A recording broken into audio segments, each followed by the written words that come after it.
Welcome, traveler. I activate my balm of stars to soothe your rest and guide your learning. Let us begin the journey. The ocean covers over 70 of our planet, and within its depths lie countless secrets. Cities, harbors, and landscapes, lost to time and tide. But why dedicate our efforts to uncovering these submerged worlds? The reasons are multifaceted, stretching far beyond simple historical curiosity. Firstly, sunken cities offer remarkably preserved snapshots of past civilizations. Unlike land-based archaeological sites, which are constantly exposed to the elements, erosion, and human interference, underwater sites often benefit from a layer of sediment that protects artifacts and structures. This preservation isn't perfect, of course. Salt water is a powerful corrosive agent, and marine organisms can cause significant damage. However, it frequently offers a far more complete picture of daily life, architecture, and technology than we can typically glean from terrestrial excavations.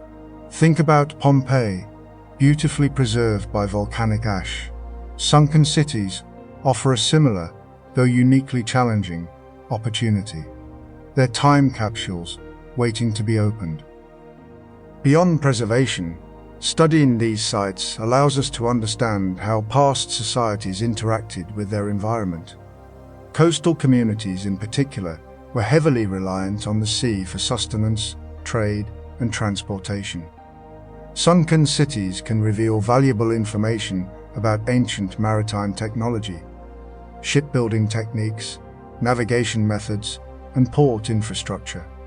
They can also shed light on past climate change events, rising sea levels, tsunamis, and other natural disasters that may have contributed to a city's demise.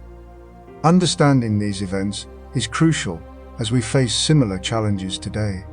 Furthermore, these sites often hold important cultural and religious significance. They can provide insights into ancient belief systems, rituals, and social structures. They're not just archaeological sites, they're windows into the human story. Finally, and perhaps most importantly, the study of sunken cities fuels our imagination and connects us to the past. These sites remind us that civilizations rise and fall, and that even the most impressive achievements are not immune to the forces of nature. They inspire us to learn from the mistakes of our ancestors and to strive for a more sustainable future. They offer a tangible link to those who came before us and a sense of continuity across time. It's a humbling experience to stand, or rather, to dive, amidst the ruins of a lost city, and to contemplate the lives of those who once walked its streets. The ocean keeps their secrets safe, but also offers us the opportunity to rediscover them. Let's begin our journey by exploring a few of the most remarkable submerged sites. Pavlopetri, located off the coast of southern Laconia in Greece, is often cited as the oldest known submerged city. Discovered in 1967, this Bronze Age city dates back to at least 2800 BC and was likely a thriving port city with a complex urban layout. What makes Pavlopetri so extraordinary is its remarkably well-preserved plan. We can clearly see streets, buildings, and even tombs, all meticulously arranged. It's as if the city simply slipped beneath the waves, leaving its infrastructure largely intact. The city was likely abandoned around 1000 BC, potentially due to earthquakes or changes in the coastline. Moving westward, we encounter Port Royal, Jamaica, a city famously swallowed by the sea in 1692. Once known as the wickedest city in the world due to its association with pirates and buccaneers, Port Royal was a bustling centre of trade and commerce. But on June 7, 1692, a massive earthquake struck, triggering a tsunami that plunged most of the city beneath the waves. The earthquake and subsequent tsunami resulted in an estimated 2/3 of the city being submerged, killing thousands of people. Archaeological excavations at Port Royal have yielded a wealth of artifacts, providing a fascinating glimpse into the lives of its inhabitants. Finally, let's travel to the coast of Gujarat, India, to explore the legendary city of Dwarka. According to Hindu mythology, Dwarka was the ancient kingdom of Lord Krishna and a major center of pilgrimage. Archaeological excavations have revealed evidence of a submerged city dating back over 9,000 years, supporting the claims made in ancient texts. The city appears to have been a well-planned urban center with a complex infrastructure of temples, palaces, and residential buildings.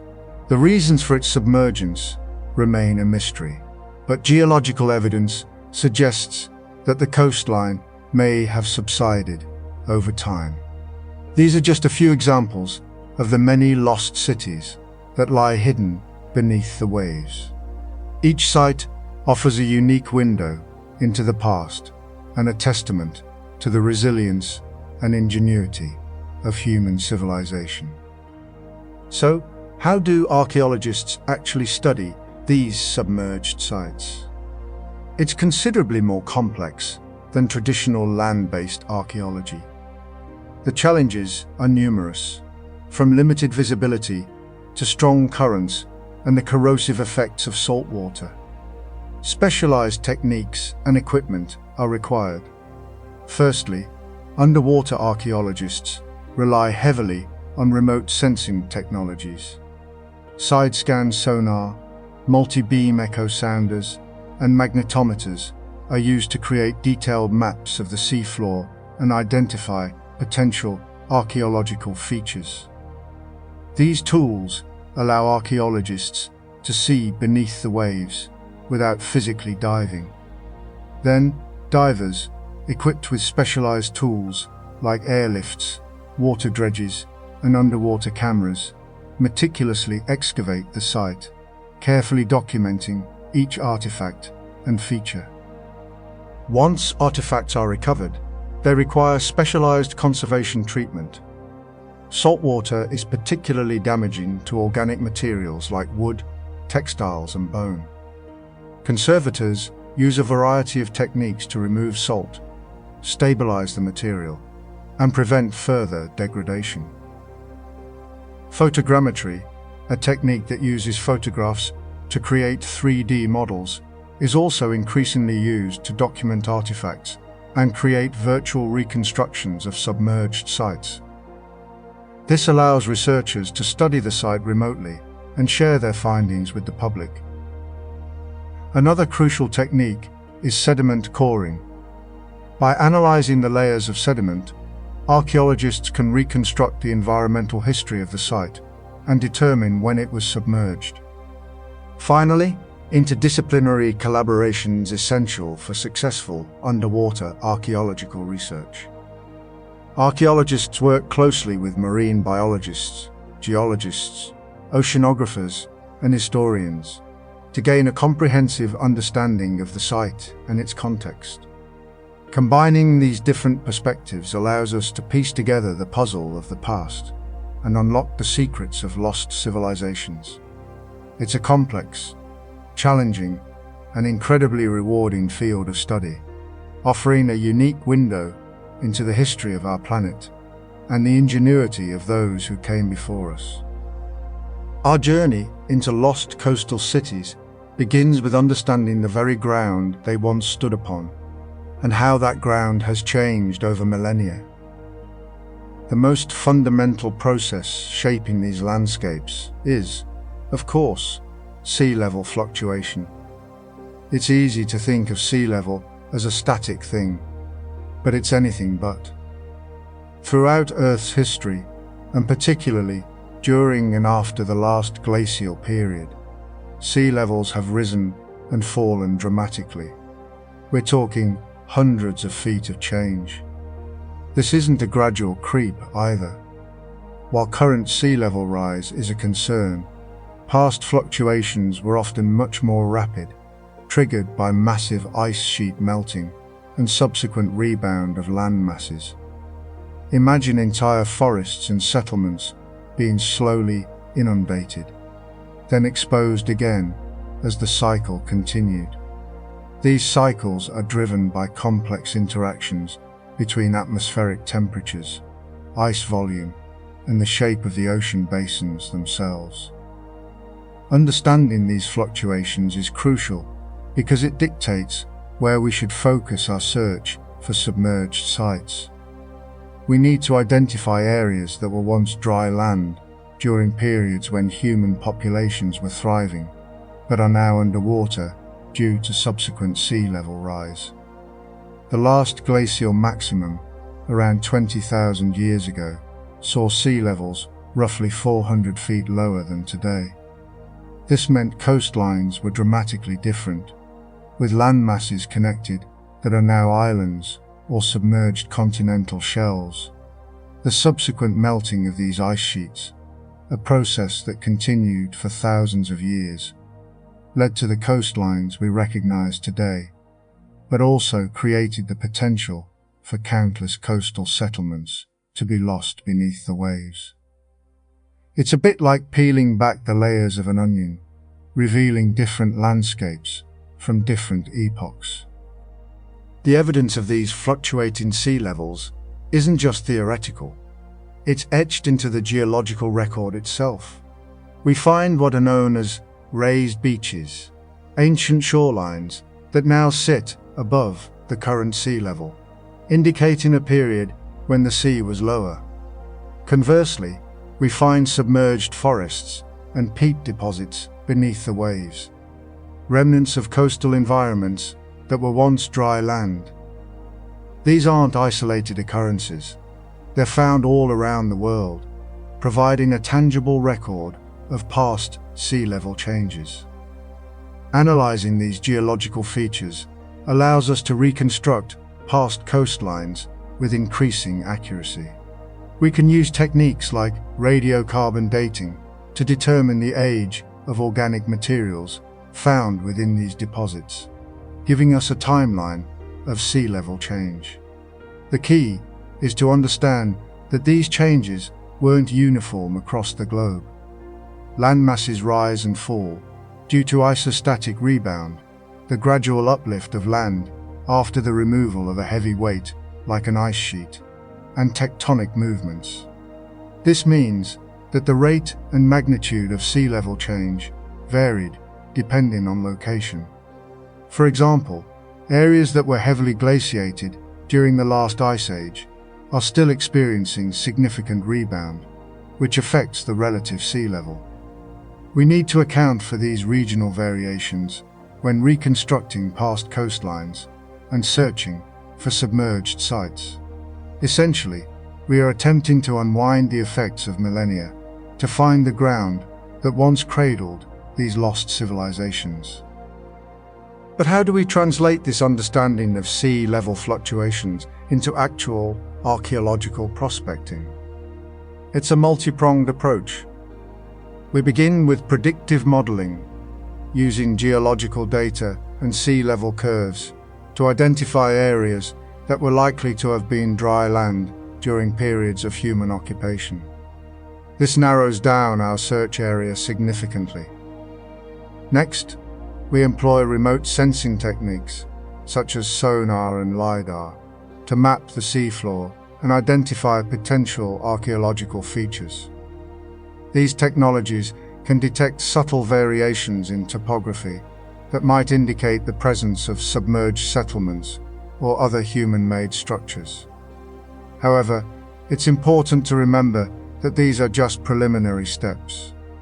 Ground truthing, actually visiting the site and conducting underwater excavations, is essential to confirm the presence of archaeological remains. And even then, interpreting the evidence can be challenging. Submerged sites are often heavily modified by natural processes, such as erosion and sedimentation, making it difficult to distinguish between natural features and human-made structures. We must therefore approach these sites with a critical eye, combining archaeological expertise with geological and oceanographic knowledge. It's a painstaking process, but the potential rewards, uncovering lost chapters of human history, are immense. Once we understand the broad picture of sea level change, we need to delve into the more localized processes that shape coastlines, namely erosion and deposition. These forces are constantly at work, sculpting the land and redistributing sediment. Coastal erosion is the wearing away of land by the action of waves, currents, and wind. It's a natural process, but it can be significantly accelerated by human activities, such as coastal development and climate change. Erosion isn't uniform. It depends on factors like the geology of the coastline, the energy of the waves, and the prevailing wind direction. Soft rock cliffs, like those made of sandstone or shale, are particularly vulnerable to erosion, while harder rock formations, like granite, are more resistant. The energy of the waves is also crucial. Storm surges and powerful waves can cause significant erosion, especially during extreme weather events. This erosion can directly impact submerged sites. Structures that were once protected by land can be exposed and damaged by the waves, while sediment that once covered and preserved them can be washed away. Understanding these erosional processes is therefore vital for assessing the condition of submerged sites and predicting their future vulnerability. But it's not all about destruction. Deposition, the accumulation of sediment, also plays a crucial role in shaping coastlines and preserving archaeological sites. Sediment can be transported by rivers, currents, and wind, and deposited in areas where the energy of these forces decreases. This can lead to the formation of new landforms, such as beaches, sandbanks, and deltas. Deposition can also bury and protect archaeological sites, creating a sealed environment that preserves organic materials and other delicate artifacts. However, this preservation isn't always perfect. Sediment can also be unstable, shifting and eroding over time, exposing buried sites to the elements. The type of sediment is also important. Fine-grained sediment, like silt and clay, tends to be more stable than coarse-grained sediment, like sand and gravel. The presence of vegetation can also help to stabilize sediment and protect archaeological sites. Mangrove forests and salt marshes are particularly effective at trapping sediment and reducing erosion. Understanding the interplay between erosion and deposition is therefore essential for interpreting the archaeological record and assessing the potential for discovering new sites. It's a dynamic process, constantly reshaping the coastline and influencing the preservation of archaeological remains. From an archaeological perspective, the sequence of sediment layers, known as a stratigraphic profile, is a treasure trove of information. Each layer represents a specific period of time and environmental conditions. By carefully excavating and analyzing these layers, we can reconstruct the history of the coastline and the human activities that took place there.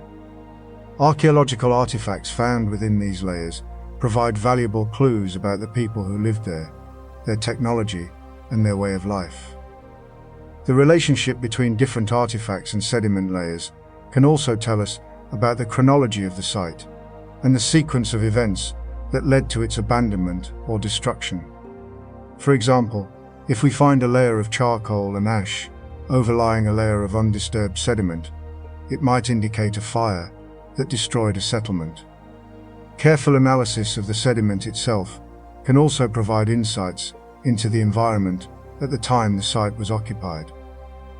Pollen grains, plant remains, and animal bones can tell us about the climate, vegetation, and fauna of the area. In essence, the sediment profile is a time capsule, preserving a snapshot of the past.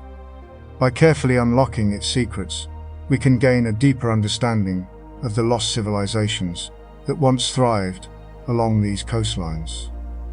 So, how do these submerged sites actually form? It's a combination of the processes we've already discussed: sea level change, coastal erosion, and deposition, acting over long periods of time. One common scenario is the inundation of coastal settlements due to rising sea levels. As the sea level rises, it gradually encroaches on the land, flooding low-lying areas and submerging settlements that were once located on dry land. This can happen relatively quickly, especially during periods of rapid sea level rise. Another scenario is the gradual erosion of a coastline, leading to the collapse of settlements into the sea. This can happen over centuries or even millennia, as waves and currents slowly eat away at the land. In some cases, catastrophic events, such as earthquakes or tsunamis, can trigger sudden and dramatic collapses of the coastline. These events can cause entire settlements to be submerged in a matter of hours. But it's not just settlements that can be submerged. Entire landscapes, such as river valleys and coastal plains, can be inundated by the sea. This can happen when the land subsides or when the sea level rises. Submerged river valleys are particularly interesting, as they often contain well-preserved archaeological remains. The river channels can act as natural depositional basins, trapping sediment and preserving artifacts. Coastal plains, on the other hand, are often more exposed to erosion, making it more difficult to find well-preserved sites. Regardless of the specific scenario, the formation of submerged sites is a complex process, influenced by a variety of factors. Understanding these factors is essential for predicting where submerged sites are likely to be found and for interpreting the archaeological evidence that is recovered from them. The preservation of archaeological remains on submerged sites is also a key factor. Certain materials, such as stone and ceramics, are more durable than others and are more likely to survive for long periods of time underwater.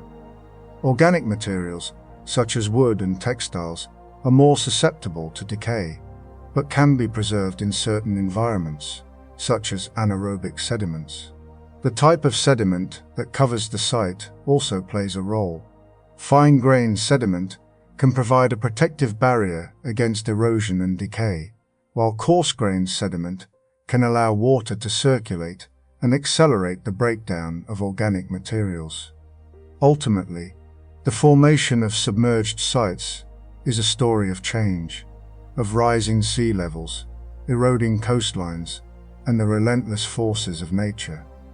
By unraveling this story, we can gain a deeper understanding of the past and the challenges that our ancestors faced. Pavlopetri, unlike many submerged cities we've discussed, wasn't lost in the traditional sense. Local fishermen in southern Laconia, Greece, had known about the stone formations beneath the surface for centuries. They called them Pavlopetri, meaning the castle of Pavlos. But they considered them natural rock formations, remnants of an old coastline. It wasn't until 1967 that Dr. Nicholas Fleming, a marine prehistorian from the University of Southampton, truly recognized their artificial origin. Fleming, during a systematic underwater survey of the area, identified the submerged structures as the remains of a city, a remarkably well-preserved Bronze Age settlement. This initial recognition, however, was only the first step. Detailed mapping and thorough archaeological investigation were needed to understand the city's layout, function, and history. Initial surveys relied on visual inspection by scuba divers and basic underwater photography. These early efforts were crucial in establishing the city's boundaries and identifying key structures. The real breakthrough in mapping Pavlopetri came with the application of modern archaeological technologies. In 1994, a joint archaeological mission led by Dr. Chrysila Kardamili of the Hellenic Center for Marine Research began a systematic survey of the site. This wasn't just about taking pictures, it was about creating accurate, detailed maps of the submerged city. They utilized a technique called side-scan sonar. Think of it like underwater radar. The sonar sends out sound waves that bounce off the seafloor, creating an image of the terrain below. This allowed archaeologists to map large areas of the city quickly and efficiently, revealing the extent of the urban plan. This data was then combined with high-resolution underwater photography and precise GPS positioning to create a comprehensive map of Pavlopetri. This wasn't easy. The shallow, murky waters of the southern Laconia coast posed significant challenges to visibility and data accuracy. More recently, archaeologists have employed even more advanced technologies, like 3D photogrammetry. This involves taking hundreds of overlapping photographs of the site and using specialized software to create a detailed 3D model of the city. This allows researchers to fly through the submerged streets and buildings virtually, examining the structures from any angle. Furthermore, they've begun to employ remotely operated vehicles, ROVs, equipped with high-resolution cameras and sonar to explore areas that are difficult or dangerous for human divers to reach. These technologies have revealed the remarkably well-preserved urban plan of Pavlopetri, confirming it as one of the oldest submerged cities in the world. It's important to remember that this isn't just about creating a map. It's about reconstructing the lives of the people who once lived and thrived in this now submerged city. Pavlopetri's urban plan is surprisingly sophisticated for a Bronze Age city. It's characterized by a rectangular grid pattern with streets and buildings laid out in a systematic fashion. This suggests a degree of central planning and civic organization. The city covers an area of approximately 9 acres, making it larger than many contemporary settlements. The streets are generally narrow, ranging from 3 to 9 feet in width. They are paved with flat stones, although many of these stones have been displaced over the centuries. Buildings are typically rectangular in shape, constructed from carefully dressed stone blocks. The foundations of many structures are still intact, allowing archaeologists to reconstruct their size and layout. The majority of buildings appear to have been houses, but there are also larger structures that may have served as public buildings, such as temples or administrative centers. One of the most interesting features of Pavlopetri is the presence of several large, rectangular structures that are believed to have been Tholos tombs. These tombs are characterized by their circular or oval shape and their massive stone construction. They were likely used to bury the elite members of Pavlopetri's society. The city also features a complex water management system. Archaeologists have discovered evidence of canals and cisterns, suggesting that the inhabitants of Pavlopetri were able to collect and store rainwater. This was particularly important in a region that is prone to drought. Furthermore, there is evidence of workshops and industrial areas, suggesting that Pavlopetri was a center for trade and craft production. The presence of pottery shards, metal tools, and other artifacts supports this conclusion. These structures and the artifacts found within provide valuable insights into the daily lives of the people who once inhabited this vibrant city. Pavlopetri also boasts a well-defined harbour. The harbour is protected by stone piers and breakwaters, suggesting that it was an important centre for maritime trade. The presence of anchor stones and other nautical artifacts supports this conclusion. The harbour is located on the eastern side of the city, providing shelter from the prevailing winds and waves. The city's location on a narrow peninsula also provided natural protection from attack. Interestingly, the city doesn't appear to have been heavily fortified.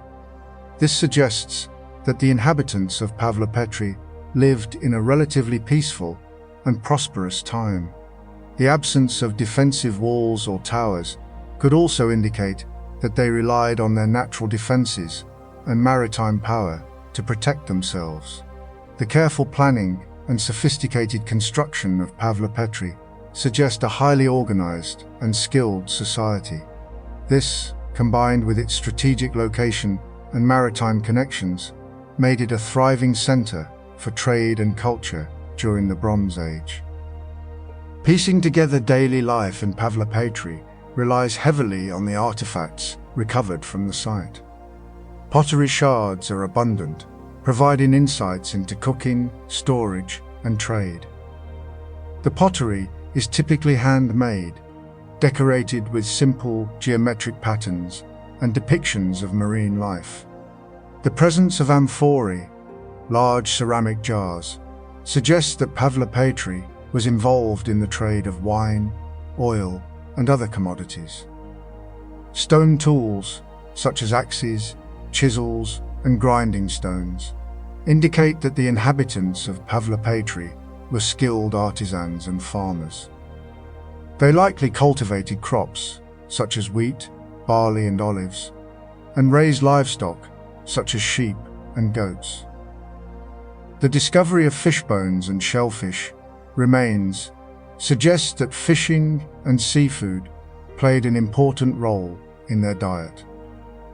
The discovery of bronze objects, such as tools, weapons, and jewelry, indicates that the inhabitants of Pavlopetri were familiar with metalworking. Bronze was a valuable material at the time, and its presence suggests that Pavlopetri was a relatively wealthy and prosperous community. The presence of jewelry, such as beads, pendants, and bracelets, indicates that the inhabitants of Pavlopetri valued personal adornment and self-expression. The materials used to make the jewelry, such as shells, bone, and gemstones, suggest that they had access to a variety of resources. Evidence suggests that the inhabitants of Pavlopetri practiced some form of religious or spiritual beliefs. The discovery of small figurines and votive offerings suggests that they worshipped deities associated with the sea, fertility, and the natural world. Based on the archaeological evidence, we can envision a bustling and vibrant community in Pavlopetri. People going about their daily lives, trading goods in the marketplace, crafting tools and pottery, fishing in the harbour, and tending to their crops. Families living in their houses, sharing meals, and raising their children. Religious ceremonies being held in temples or sacred groves. Pavlopetri was likely a cosmopolitan centre, with people from different regions coming together to trade and exchange ideas. The city's strategic location and maritime connections made it a hub for commerce and cultural exchange. While the exact reasons for the city's abandonment remain unknown, it's likely that a combination of factors, such as earthquakes, sea level changes, or economic decline, contributed to its eventual demise. Today, Pavlopetri remains a fascinating and enigmatic archaeological site, offering valuable insights into the lives of the people who once lived and thrived in this submerged city. Pavlopetri holds immense historical and archaeological significance. It is one of the oldest known submerged cities in the world, offering a unique glimpse into the lives and culture of the Bronze Age. Its remarkably well-preserved urban plan provides valuable insights into the sophistication of early urban planning and engineering. The city's strategic location and maritime connections demonstrate its importance as a hub for trade and cultural exchange. Pavlopetri also offers valuable lessons about the impact of natural disasters and climate change on ancient civilizations. The city's eventual submersion serves as a reminder of the vulnerability of coastal communities to rising sea levels and other environmental challenges. Preserving Pavlopetri for future generations is a crucial undertaking. The site is vulnerable to a variety of threats, including erosion, pollution, and damage from boat anchors and divers.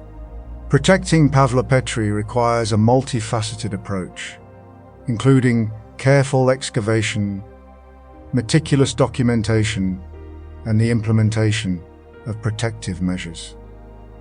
The Greek government, in collaboration with international archaeological organizations, has taken steps to protect the site, including declaring it an archaeological park and establishing regulations for diving and boating in the area. Continued monitoring and research are essential to understand the site's evolution and to identify potential threats. Pavlopetri stands as a testament to the ingenuity, resilience, and creativity of our ancestors. It is a reminder that even the most prosperous civilizations are not immune to the forces of nature and the passage of time. By studying and preserving Pavlopetri, we can learn valuable lessons about the past and gain insights into the challenges and opportunities facing our own world. It is a place of wonder, mystery, and inspiration, a treasure that deserves to be protected for generations to come. Let us cherish and safeguard this remarkable ancient city so that its story can continue to be told. Our journey today takes us to the legendary city of Dwarka, a place shrouded in myth and steeped in archaeological mystery. Dwarka isn't merely a lost city, it's a city intrinsically linked to the final days of Lord Krishna, a major deity in Hinduism. According to ancient texts, most notably the Mahabharata, Dwarka was a magnificent metropolis, a golden city built by the Yadava clan, of which Krishna was a leader. For centuries, Dwarka served as a thriving center of commerce, culture, and spirituality. However, the texts also narrate a cataclysmic event, a great deluge that submerged Dwarka and its inhabitants, marking the end of an era. This story is crucial because it frames how generations have understood the archaeological findings as not just ruins, but as tangible evidence of a divine narrative. It's a powerful blend of faith and history, making Dwarka uniquely captivating. The legend isn't simply a fanciful tale, though. Many believe it to be a historical account of a real city destroyed by a natural disaster, possibly a tsunami or severe coastal erosion. The precise location of this lost city was debated for centuries, existing primarily in folklore and religious texts. This ambiguity fueled centuries of searching, making the eventual discoveries all the more significant. The narrative surrounding Dwarka's submergence isn't monolithic. Different texts offer varying accounts of the disaster and the city's fate. Some describe a gradual decline due to moral decay and internal conflict, while others emphasize a sudden catastrophic event triggered by divine intervention or natural forces. The Harivamsa, an appendix to the Mahabharata, provides one of the most detailed descriptions of Dwarka's golden age and its eventual downfall. It portrays a city built on a 60-mile stretch of coastline adorned with palaces, temples, and fortifications, showcasing the wealth and power of the Yadava dynasty. According to this account, Krishna foretold the city's destruction and advised the Yadavas to abandon it. However, they refused, clinging to their possessions and their way of life. This resistance, according to the text, sealed their fate. The description of the city's layout and architecture in the Harivamsa has proven remarkably consistent with the archaeological findings, lending credence to the idea that the text isn't merely a myth, but a historical record. The emphasis on moral decline as a contributing factor to the city's downfall also reflects a common theme in ancient Indian literature: the idea that societal virtue is essential for prosperity and survival. The legend of Dwarka isn't confined to the major epics. Local folklore and traditions in the Gujarat region of India also preserve fragments of the city's history. These oral traditions often emphasize the piety and virtue of Krishna and the Yadavas, portraying them as just rulers who brought prosperity to the land. However, they also acknowledge the city's eventual destruction, attributing it to divine wrath or natural disaster. These local narratives often include details about specific landmarks and temples that were swallowed by the sea, providing clues to the location of the lost city. It's important to remember that these oral traditions weren't necessarily intended as literal historical accounts. They served a different purpose: to preserve cultural memory, reinforce moral values, and provide a sense of identity. However, they can still provide valuable insights into the beliefs and practices of the people who lived in the region centuries ago. By combining the evidence from the epics, local folklore, and archaeological investigations, we can begin to piece together a more complete picture of the lost city of Dwarka and its fascinating history. The convergence of these sources is what makes this site so compelling. It's not just archaeology, it's a tapestry of myth, legend, and historical possibility. The first serious archaeological investigations at the presumed site of Dwarka began in the late 1960s, led by Dr. S.R. Rao of the Archaeological Survey of India. These excavations weren't without controversy, as the site lay in relatively shallow waters, presenting significant logistical challenges. Divers were required to carefully excavate the seabed, documenting their findings and retrieving artifacts. The initial findings were remarkable: a series of well-preserved stone structures, including walls, foundations, and even remnants of a harbour. These structures were aligned with the descriptions of Dwarka found in ancient texts, lending credence to the belief that this was indeed the lost city. Rao's team uncovered a wealth of artifacts, including pottery, beads, tools, and sculptures, providing further evidence of a thriving urban centre. The artifacts were dated to various periods, ranging from the early centuries BCE to the medieval period, suggesting that the site had been occupied for a long time. The discovery of a large number of anchors and navigational tools also suggested that Dwarka was an important maritime centre.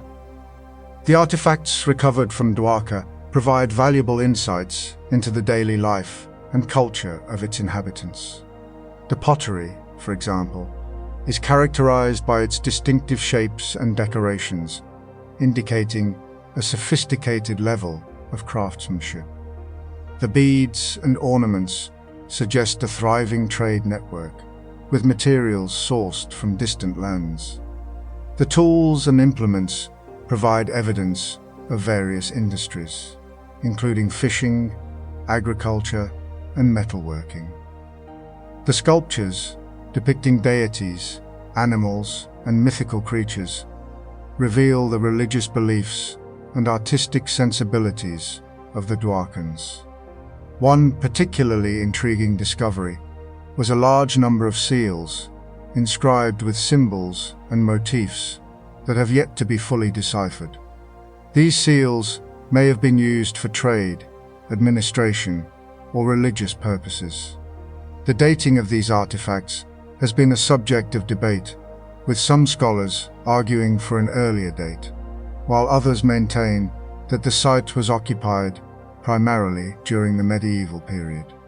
However, the preponderance of evidence suggests that the site was occupied for a long period, with multiple phases of construction and occupation. Subsequent excavations and surveys have continued to reveal new insights into the layout and architecture of Dwarka. The city appears to have been carefully planned, with a grid-like street system and well-defined residential and commercial areas. The buildings were constructed using locally available stone, and many of them were adorned with intricate carvings and sculptures. The discovery of a large number of wells and cisterns suggests that the city had a sophisticated water management system. The presence of a large harbour indicates that Dwarka was an important centre for maritime trade. The city was also protected by a series of fortifications, including walls, gates, and watchtowers. The overall impression is that Dwarka was a thriving and prosperous city, a testament to the ingenuity and skill of its inhabitants. The archaeological evidence strongly supports the legend of Dwarka as a major urban centre, a place of wealth, power, and cultural achievement. However, the question of whether this is indeed the Dwarka mentioned in ancient texts remains a subject of ongoing debate and research. The interpretation of the archaeological findings at Dwarka has been the subject of considerable debate among scholars. Some argue that the site represents the legendary city mentioned in ancient texts, pointing to the convergence of archaeological evidence and literary descriptions. They believe that the city was a major urban centre during the early centuries BCE, and that it was destroyed by natural disasters such as earthquakes or tsunamis, as described in the legends.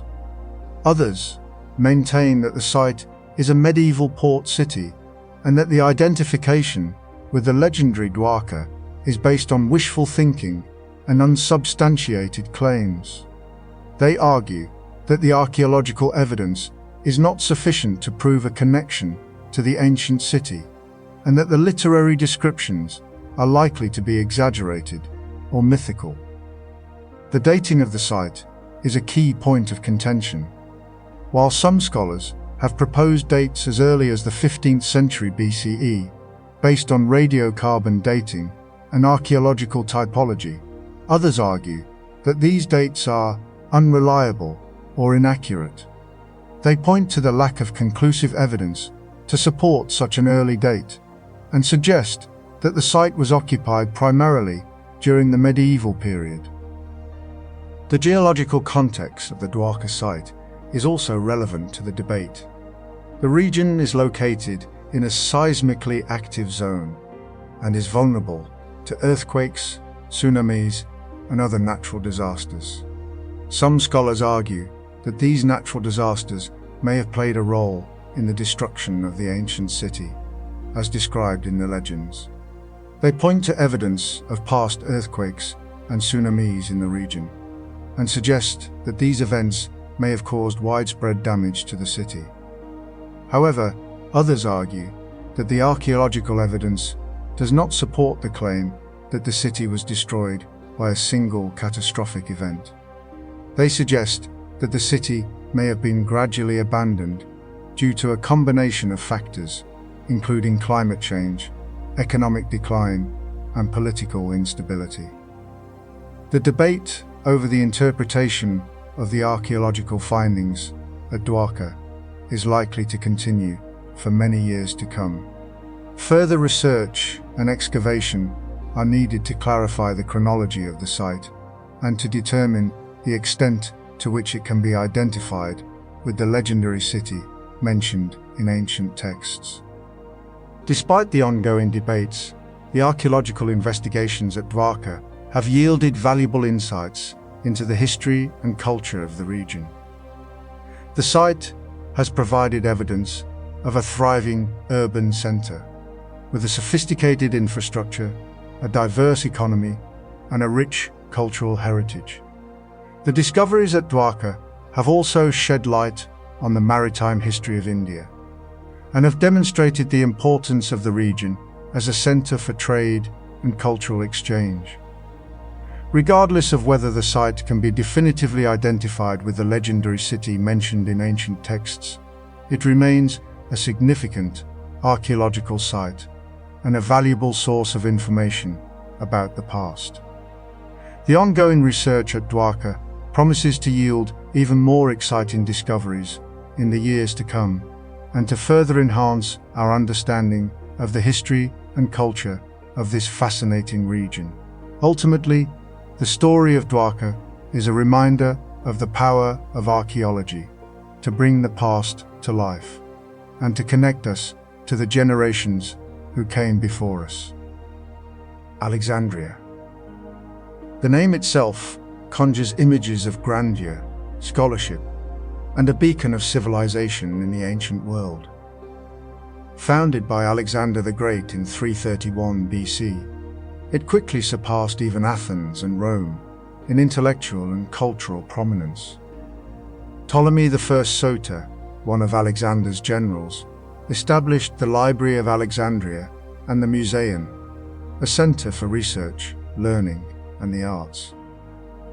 This wasn't just a repository of books, mind you, but a university, a research institute, attracting scholars from across the Mediterranean.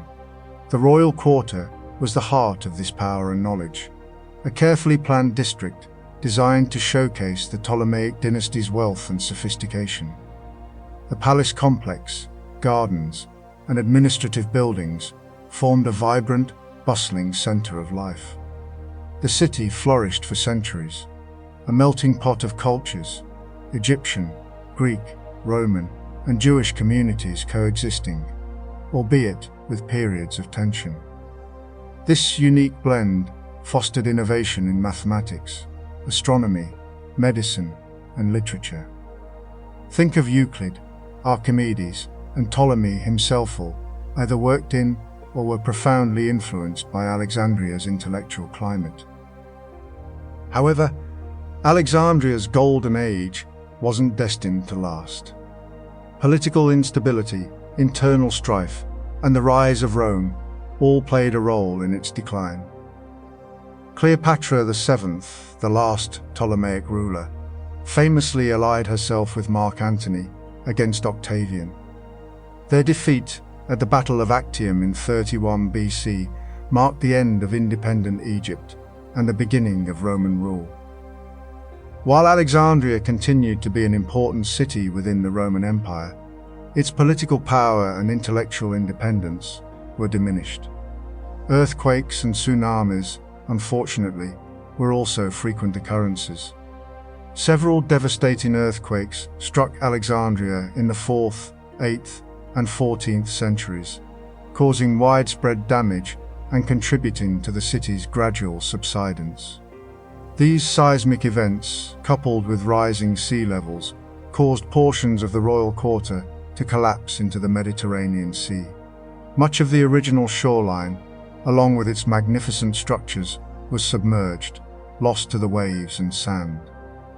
The library, too, suffered multiple fires and periods of neglect, ultimately disappearing as a center of learning. Its destruction remains one of history's greatest tragedies. The final blow came with the Arab conquest of Egypt in 642 AD. While Alexandria remained a significant port city, its role as a center of Hellenistic culture gradually diminished. Over the centuries, the exact location of the royal quarter was largely forgotten. buried beneath layers of sediment and urban development.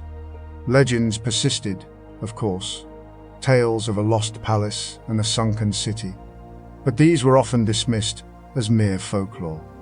It wasn't until the late 20th and early 21st centuries, with the advent of modern marine archaeology, that systematic investigations began to reveal the truth about Alexandria's submerged past. Today, archaeologists are painstakingly excavating the remains of the royal quarter, slowly piecing together the story of this once great city. The discoveries are truly remarkable, offering a unique glimpse into the lives of those who lived and ruled in ancient Alexandria. It's a challenging undertaking, but one that promises to rewrite our understanding of this pivotal period in history. Excavating underwater presents a unique set of challenges compared to traditional land-based archaeology. Visibility is often limited, currents can be strong, and the fragile artifacts are susceptible to damage. Therefore, archaeologists employ specialized techniques and equipment. One of the first steps is a thorough survey of the site. This involves using sonar, side-scan sonar, and remotely operated vehicles, or ROOVs, to create a detailed map of the seabed and identify potential areas of interest. Once a promising site is identified, archaeologists begin a process called grid mapping. This involves laying out a network of squares on the seabed, allowing them to meticulously excavate and record the location of every artifact. Divers carefully remove layers of sediment, often using water jets or airlifts, to gently expose the underlying structures and objects. Photography and videography are crucial for documentation. Every artifact and architectural feature is carefully photographed and video recorded before it's removed from its context. This creates a permanent record of the site and allows archaeologists to analyze the data in detail. Increasingly, archaeologists are using photogrammetry and 3D scanning techniques to create highly accurate models of the submerged structures. This allows them to virtually reconstruct the site and study it in detail without disturbing the fragile remains. Artifacts are carefully lifted from the seabed and placed in protective containers. These containers are then transported to a conservation laboratory, where they are carefully cleaned, conserved, and analyzed. The conservation process is critical, as many of the artifacts are extremely fragile and susceptible to deterioration. The conservation process often involves desalination, which removes the salt that has accumulated in the artifacts over centuries. Salt can cause deterioration and damage, so it's crucial to remove it carefully. Conservators also use specialized chemicals and techniques to stabilize the artifacts and prevent further deterioration. The entire process is meticulously documented, ensuring that a complete record is maintained of every step taken. It's a painstaking and time-consuming process, but it's essential for preserving these fragile remnants of the past.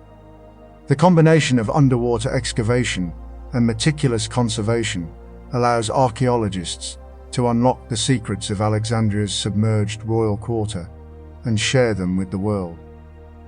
The excavations of Alexandria's royal quarter have yielded a remarkable collection of artifacts and statues. Perhaps the most spectacular discoveries have been the colossal statues of Ptolemaic rulers. Fragments of these massive sculptures, some weighing several tons, were scattered across the seabed, buried beneath layers of sediment. Archaeologists have painstakingly reconstructed many of these statues, revealing their original grandeur and magnificence.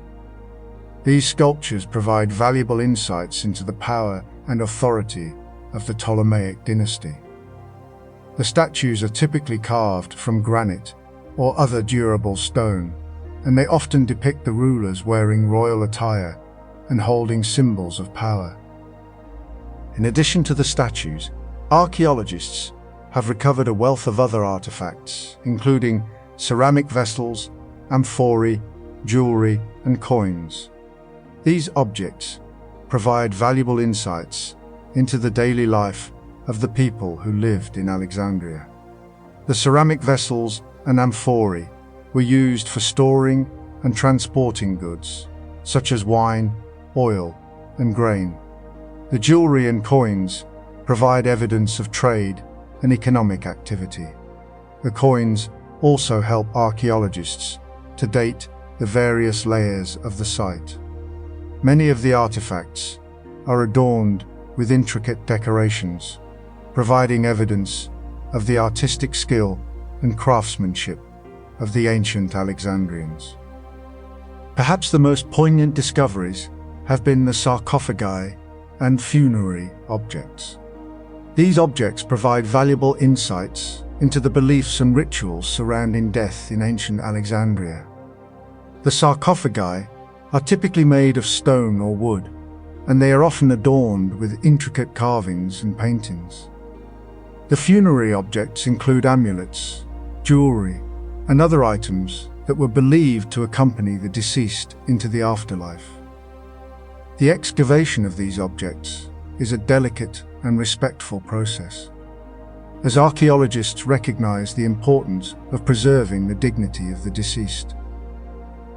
The discoveries from Alexandria's royal quarter continue to shed light on this fascinating period in history, offering a glimpse into the lives of those who lived and ruled in this ancient city. The story of Yonaguni begins in 1985, when Kimurata Yoshitaka, a local Japanese diver and photographer, stumbled upon something extraordinary off the coast of Yonaguni Island, the southernmost of the Ryukyu Islands in Japan. He wasn't looking for a lost city or evidence of a forgotten civilization. He was simply exploring, documenting the local marine life. What he found wasn't easily explained. It appeared to be a massive underwater structure, a series of stepped platforms, flat surfaces, and what seemed like purposefully carved walls. This wasn't a natural rock formation, at least not in the way he and later archaeologists would come to understand. The initial reaction was a mix of excitement and skepticism.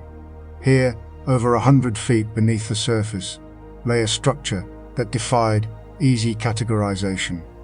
It's important to remember the context. Yonaguni Island itself is a relatively isolated place, and its surrounding waters are known for strong currents and challenging dive conditions. This discovery immediately sparked debate within the archaeological community, a debate that continues to this day. Was it a naturally occurring geological phenomenon, sculpted by the forces of nature over millennia? Or was it a man-made construction, evidence of a lost civilization, or a significant ritual site? These were, and remain, the central questions driving the research. Following Kimurata's discovery, a wave of interest surged through the archaeological world. Researchers from various disciplines, geologists, marine biologists, and archaeologists, began to examine the site. The initial surveys revealed a vast complex stretching over 300 meters long and 150 meters wide. The main structure consists of a massive, stepped platform resembling a tiered pyramid, with what appear to be carved walls, columns, and terraces. The sheer scale of the construction was astonishing. Early estimates suggested that the platform alone weighed several tons. What added to the mystery were the right-angled cuts and seemingly intentional shaping of the stones. These features were difficult to reconcile with natural geological processes. Critics of the artificial structure theory pointed to the fact that the site lies in a seismically active zone, prone to earthquakes and underwater landslides. They argued that the seemingly intentional shaping could be the result of natural erosion and fracturing. However, proponents of the artificial structure theory countered that the precise angles and geometric patterns were too deliberate to be dismissed as mere chance. The debate intensified, and further research was needed to unravel the true origins of Yonaguni. Modern techniques like sonar mapping and 3D modeling have significantly enhanced our understanding of the site's layout. These technologies revealed that the visible structure is just a small part of a much larger complex. Sonar scans have identified additional platforms, walls, and even what appear to be tunnels and chambers, extending far beyond the visible limits. The full extent of the site is still being mapped, but initial estimates suggest that it covers an area of over 100,000 square meters. The complexity of the layout is remarkable. The platforms are interconnected by a series of terraces, steps, and ramps, suggesting a deliberate effort to create a navigable space. The presence of tunnels and chambers raises intriguing questions about the function of the site. Were they used for storage, ritualistic purposes, or perhaps even as living spaces? The answers remain elusive, but the ongoing research is gradually shedding light on the mysteries of Yonaguni. It's crucial to remember that archaeological interpretation isn't about finding definitive answers, but about building a compelling narrative based on the available evidence, constantly revising it as new discoveries are made. One of the primary arguments against the artificial structure theory centers on the geological history of Yonaguni Island. The island is formed from a unique type of limestone called Yeyama limestone, which is known for its susceptibility to erosion and fracturing. This limestone was formed from the accumulation of marine organisms over millions of years, creating a porous and relatively weak rock. Over time, the strong currents and seismic activity around Yonaguni have carved and sculpted the limestone, creating a variety of natural formations. Geologists argue that the seemingly intentional shaping of the Yonaguni structure is simply the result of this natural erosion process. They point to similar formations found in other parts of the Ryukyu Islands, where the limestone has been sculpted by the forces of nature into remarkable shapes. They emphasize that the right-angled cuts and flat surfaces observed at Yonaguni can be explained by natural fractures and weathering patterns. These fractures often occur along planes of weakness in the limestone, creating sharp angles and flat surfaces. The constant pounding of the waves and currents further exacerbates the erosion process, smoothing and shaping the rock over time. Specifically, geologists suggest that a process called differential erosion is responsible for the shaping of the Yonaguni structure. This process occurs when different layers of limestone erode at different rates, creating variations in the rock surface. Layers that are more resistant to erosion will remain intact, while layers that are more susceptible to erosion will be worn away, creating valleys, terraces, and other topographic features. The strong currents around Yonaguni play a crucial role in accelerating this process. The currents constantly scour the rock surface, removing loose sediment and exposing fresh rock to further erosion. They also create turbulence and cavitation, which can further weaken the limestone and contribute to its fracturing. Moreover, the seismic activity in the region contributes to the formation of fractures and faults in the limestone. These fractures provide pathways for water to penetrate the rock, further accelerating the erosion process. The combination of differential erosion, strong currents, and seismic activity creates a complex interplay of forces that can sculpt the limestone into a variety of natural formations.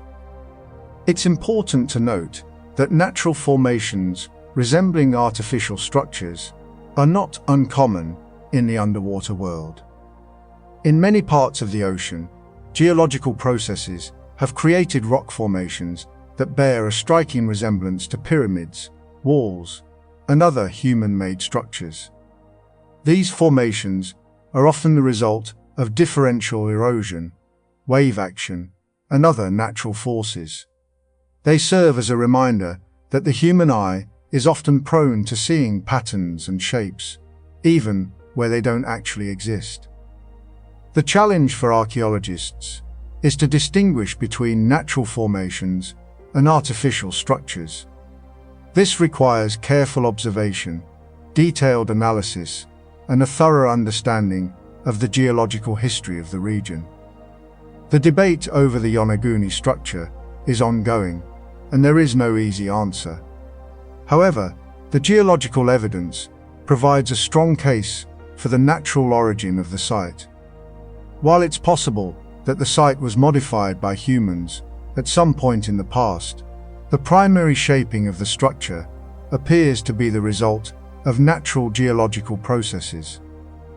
Even if we accept the possibility that the Yonaguni structure is primarily a natural formation, it doesn't necessarily rule out the possibility of human interaction or cultural significance. The Ryukyu Islands, including Yonaguni, have a rich history of maritime culture and religious beliefs. For centuries, the people of these islands have been skilled seafarers and fishermen, intimately connected to the ocean. Their culture is steeped in mythology and folklore, with many stories revolving around the sea and its creatures. It's plausible that ancient Ryukyuans recognized the unique geological features of the Yonaguni structure and imbued it with religious or spiritual meaning. The structure could have served as a sacred site, a place for ceremonies, or a navigational aid.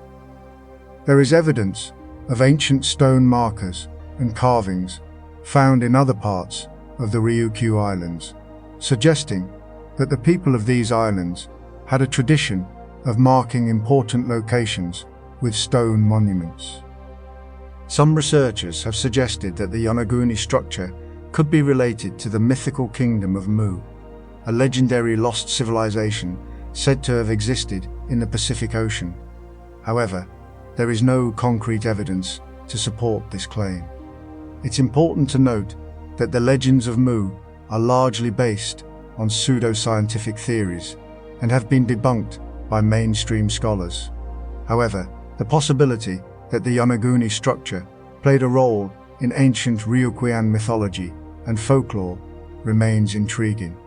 The structure could have been seen as a gateway to the underworld, a dwelling place of the gods, or a symbol of the connection between the human world and the natural world. Further research is needed to explore these possibilities. Archaeological excavations around the Yonaguni structure could potentially uncover artifacts or evidence of human activity that would shed light on its cultural significance. Ultimately, the Yonaguni structure remains an enigma. Whether it is primarily a natural formation or an artificial structure, it is a testament to the power of nature and the ingenuity of humankind. It is a reminder that the ocean holds many secrets and that there is still much to learn about our planet and its history. The ongoing debate over the Yonaguni structure highlights the challenges of archaeological interpretation and the importance of approaching evidence with an open mind. It also underscores the need for interdisciplinary collaboration between geologists, archaeologists, and other scientists. By combining their expertise, we can gain a more complete understanding of the Yonaguni structure and its place in the history of the Ryukyu Islands and the Pacific Ocean. Port Royal, Jamaica, wasn't simply a pirate haven. It began as a strategic English settlement. In 1655, The English captured Jamaica from Spain, and Port Royal, with its excellent harbour, became a crucial base for privateers, essentially government-sanctioned pirates. These weren't the swashbuckling rogues of legend, not initially.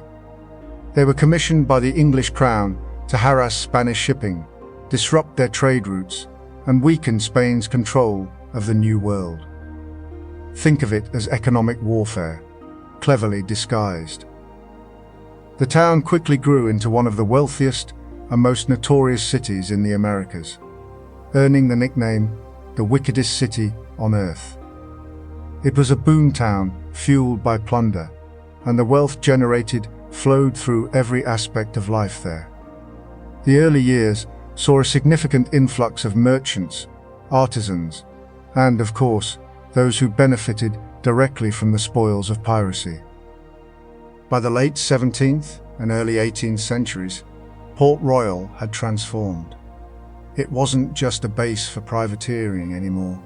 It became a major trading centre, a hub for all sorts of legitimate and illegitimate commerce. Sugar, rum, textiles, slaves, everything passed through Port Royal. This influx of wealth created a unique social environment.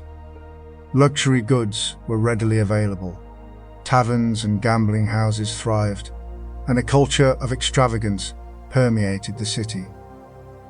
However, this prosperity was built on a foundation of exploitation and violence. The lives of enslaved people were brutal, and the city was notorious for its lawlessness. Corruption was rampant, and even the authorities often turned a blind eye to criminal activity. It was a place of stark contrasts: immense wealth alongside abject poverty, sophisticated culture alongside barbaric behavior. The wealth generated in Port Royal didn't stay confined to the elite. It filtered down, creating a vibrant, albeit chaotic, economy. Skilled artisans, merchants, and even ordinary laborers benefited from the constant flow of money. However, this prosperity was fragile. The city was constantly threatened by hurricanes, disease, and the ever-present danger of attack from rival powers. And, as we'll soon discover, its fate was sealed by a far more devastating force of nature. It's important to remember that Port Royal wasn't just a historical anomaly.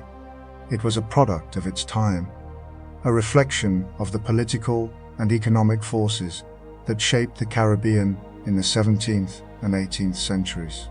It was a city built on ambition, greed, and a willingness to take risks, a combination that ultimately led to both its glory and its downfall.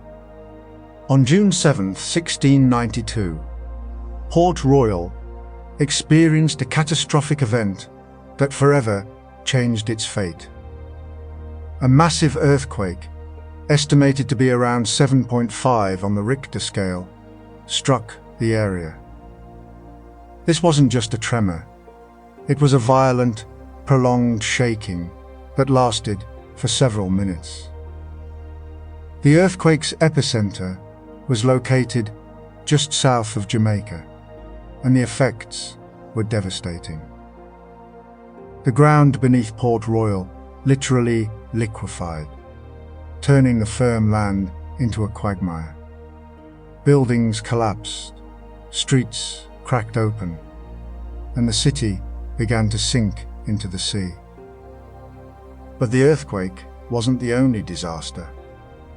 It triggered a massive tsunami, a series of powerful waves that swept over the city.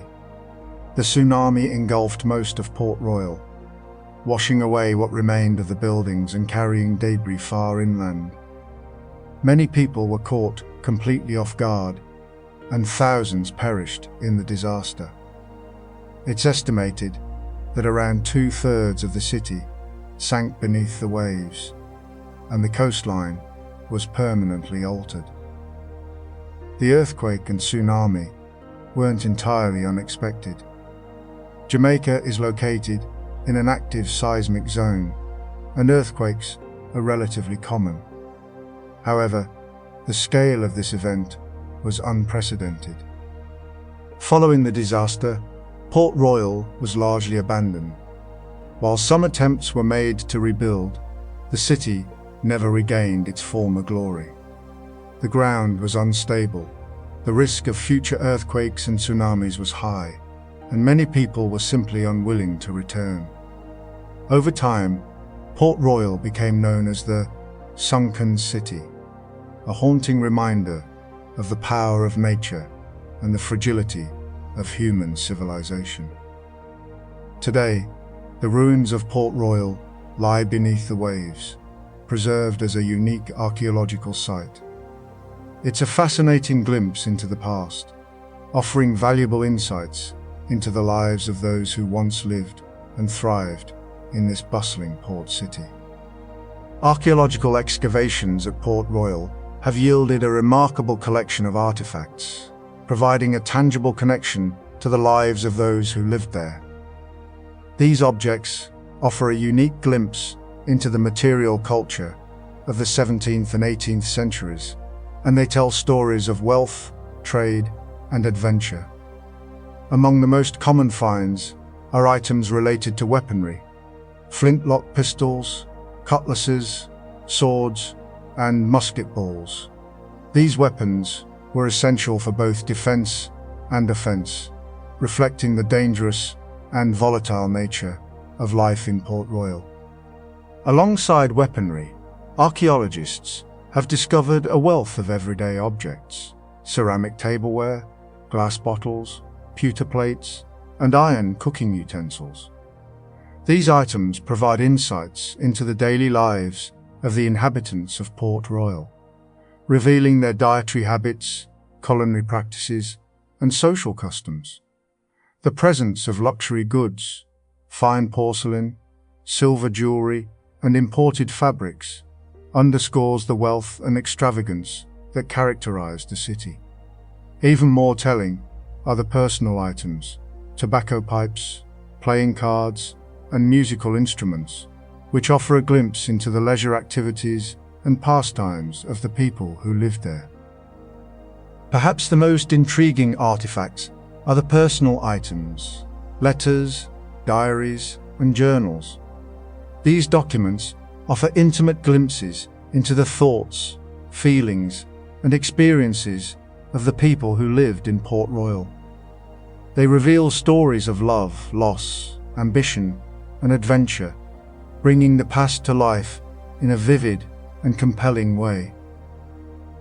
The study of these artifacts is ongoing, and new discoveries are constantly being made. Each new find adds another piece to the puzzle, helping us to better understand the history of Port Royal and the lives of those who once called it home.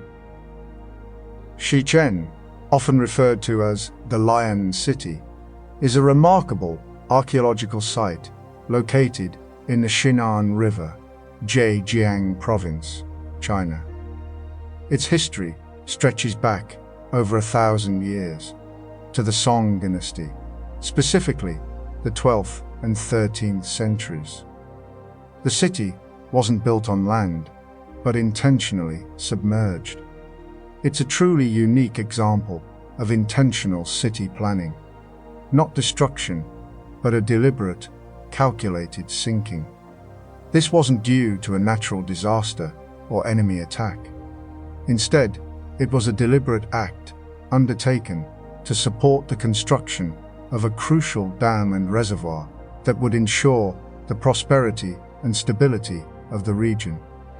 The story centers around the nobleman Su Buwei, a high-ranking official who spearheaded the project. He realized that building the dam, necessary for irrigation and transportation, required the displacement of an entire city and its residents. Rather than simply demolishing Shichen, he proposed a radical solution: to submerge it. This required a significant investment of resources and engineering prowess, and it took decades to complete. The meticulous planning involves strengthening the city's foundations, sealing breaches, and ensuring the structural integrity of the buildings to withstand the pressure of the water. The citizens themselves were relocated and compensated for their loss, although records are understandably incomplete after a millennium.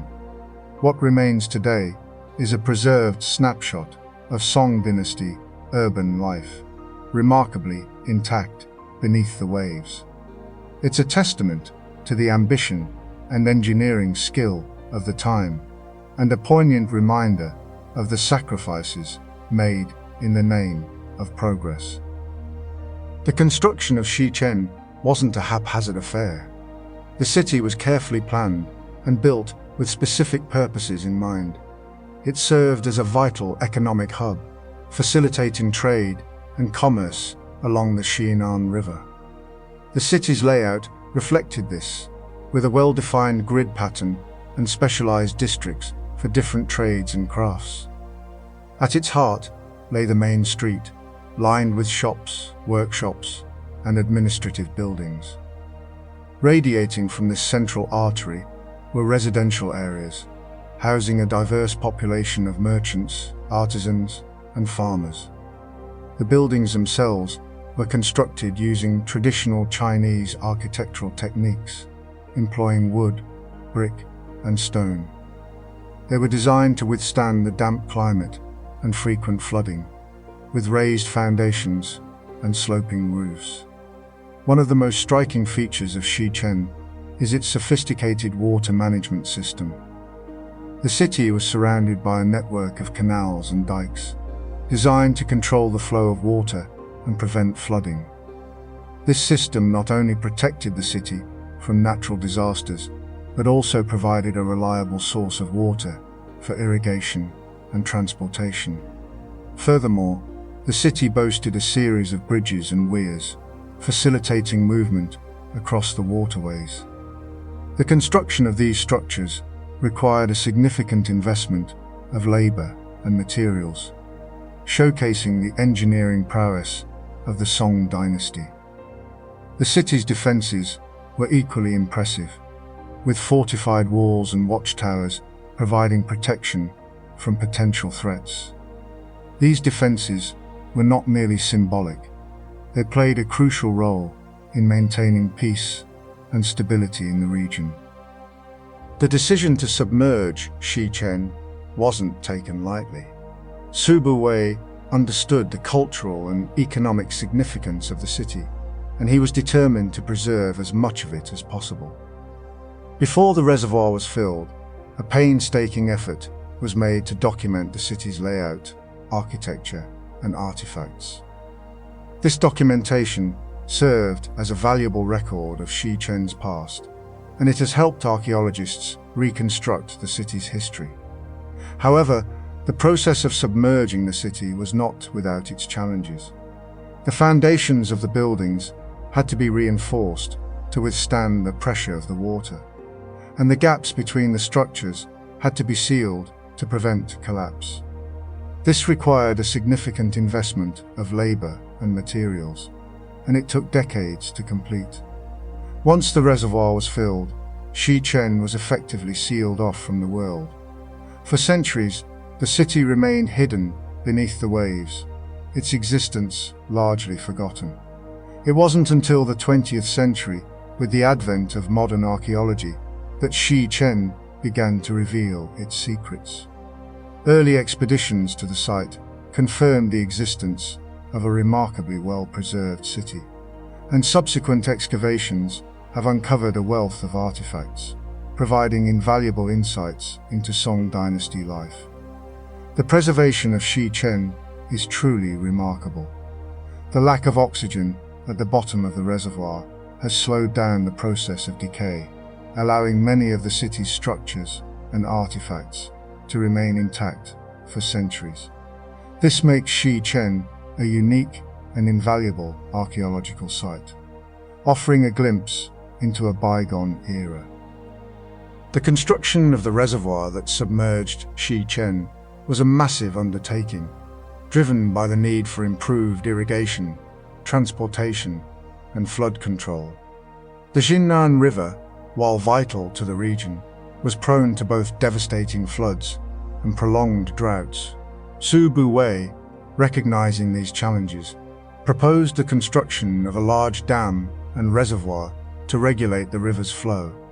This project wasn't simply about controlling water, it was about securing the livelihoods of thousands of people who depended on the river for their sustenance. The reservoir would provide a reliable source of water for irrigation, ensuring bountiful harvests, even during periods of drought. It would also facilitate transportation, allowing goods to be shipped more efficiently along the river. Furthermore, the reservoir would act as a buffer against floods, protecting downstream communities from devastation. The construction of the dam itself was a significant engineering feat. It required the mobilization of a vast workforce and the use of advanced construction techniques for the time. The dam was built using a combination of earth, stone, and timber, and it was designed to withstand the immense pressure of the water. The construction process took several years to complete, and it was fraught with challenges. Workers faced harsh conditions, and the risk of accidents was ever present. The planning phase of the reservoir project was meticulous. Su Buwei assembled a team of skilled engineers, architects, and surveyors to assess the feasibility of the project and develop a detailed plan. They conducted thorough surveys of the Xinnan River Valley, mapping the topography and identifying the optimal location for the dam.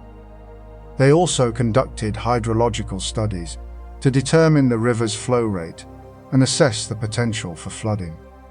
The engineers designed a dam that was both strong and efficient, capable of withstanding the immense pressure of the water. They also designed a system of canals and sluices to regulate the flow of water and ensure that the reservoir functioned effectively.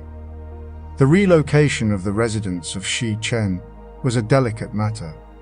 Su Buwei understood the importance of treating the residents with respect and ensuring that they were adequately compensated for their loss.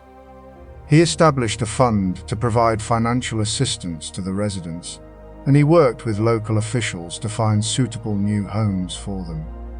The relocation process was not without its challenges, but Su Buwei was committed to ensuring that it was carried out fairly and humanely.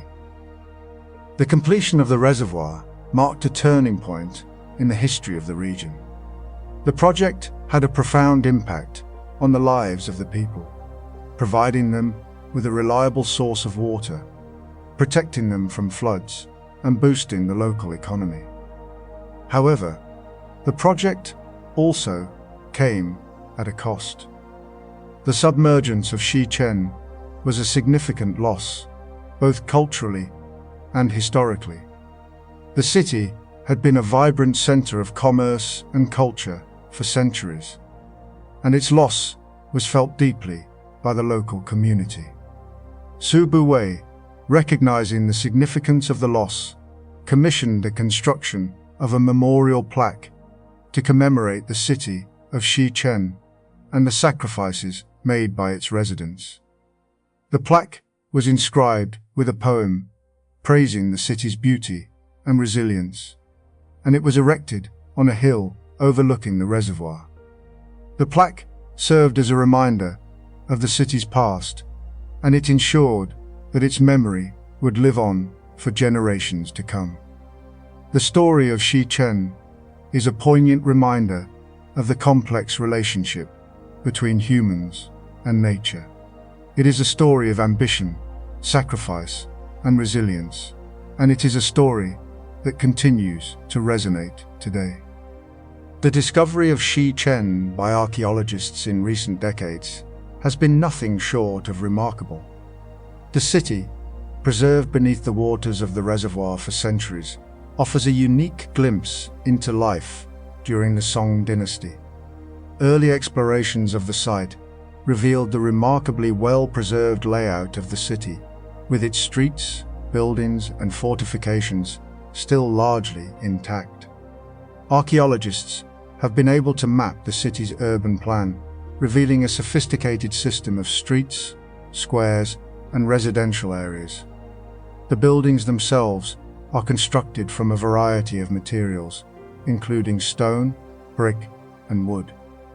Many of the buildings are still standing, although they are covered in algae and silt.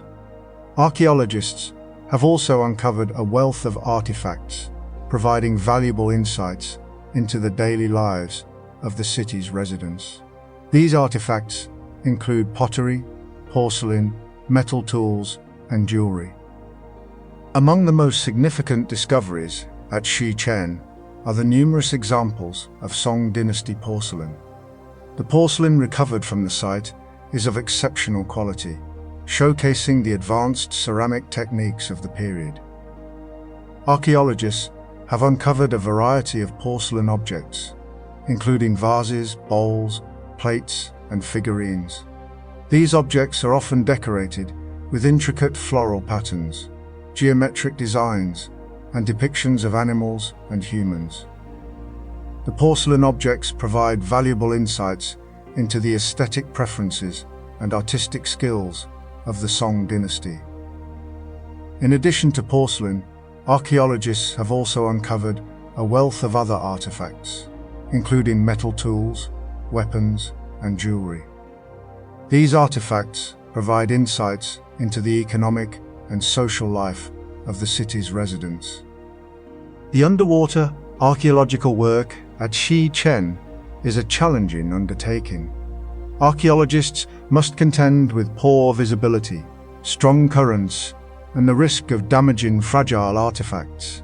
They use a variety of specialized equipment, including underwater cameras, sonar devices, and remotely operated vehicles, ROVs.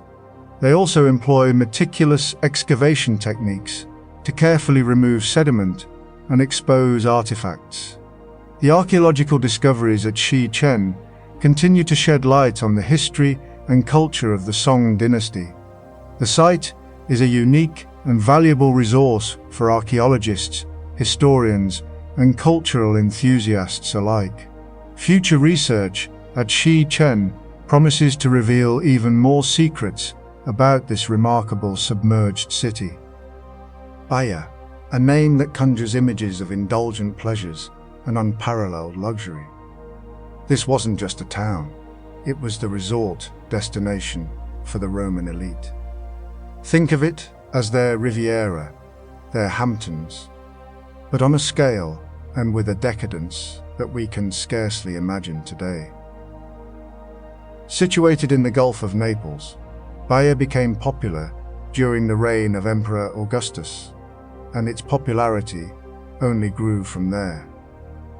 Wealthy Romans, senators, equestrians, even emperors themselves, built extravagant villas here, not as permanent residences, but as places to escape the pressures of Rome and indulge in leisure. These weren't simple country houses, they were sprawling complexes, designed to impress and facilitate every imaginable pleasure. Think opulent gardens, heated pools, a real novelty at the time, private theatres, and elaborate dining halls. The architecture itself was a statement, often incorporating innovative designs and luxurious materials like marble, mosaics, and imported exotic woods. It was a place to be seen, a showcase of wealth and power. They weren't just building homes, they were crafting an image. Life in Baia revolved around pleasure. Days were spent feasting on delicacies, engaging in lively conversation, attending theatrical performances, and partaking in, shall we say, various forms of entertainment.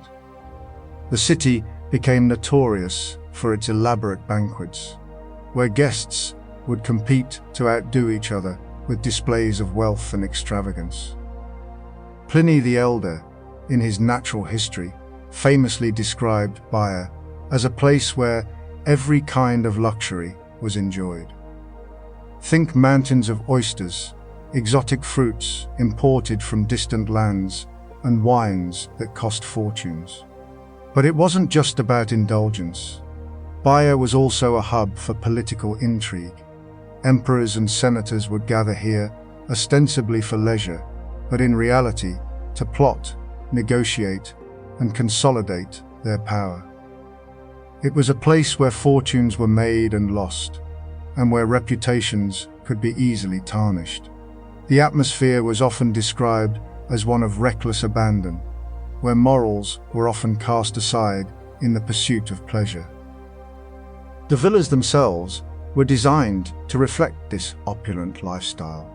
They were often adorned with elaborate mosaics, stunning frescoes, and intricate sculptures.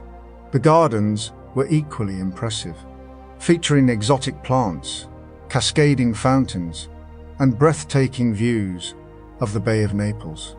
Many villas also included private bathhouses, complete with heated pools and saunas, a luxury that was rare even in Rome. These weren't just functional spaces. They were works of art, designed to impress and delight. The architects and artisans who worked in Baia were among the most skilled in the Roman world, and they spared no expense in creating these lavish retreats. It was a place where beauty and extravagance reigned supreme, a testament to the wealth and power of the Roman elite. And ironically, it's this very beauty that now lies hidden beneath the waves, preserved in a watery embrace. The story of Baia isn't just one of luxury and decadence. It's also a tale of geological instability. The entire region around the Bay of Naples is volcanically active, part of the Campanian volcanic arc. While many associate this area with Mount Vesuvius, the volcanic activity impacting Baia originated from a different source: the Phlegrean Fields, a massive caldera just west of Naples. This caldera isn't a single volcano like Vesuvius. It's a complex system of overlapping craters and fissures. Over centuries, the Phlegrean Fields have experienced periods of uplift and subsidence, the land rising and falling, caused by the movement of magma beneath the surface. These movements, while often subtle, have had a significant impact on the coastal areas, including Baia. Baia was particularly vulnerable to this subsidence.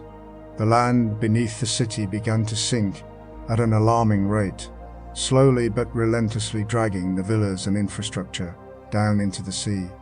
Several major bradyseismic crises, periods of rapid ground deformation, occurred throughout the Roman period, accelerating the process.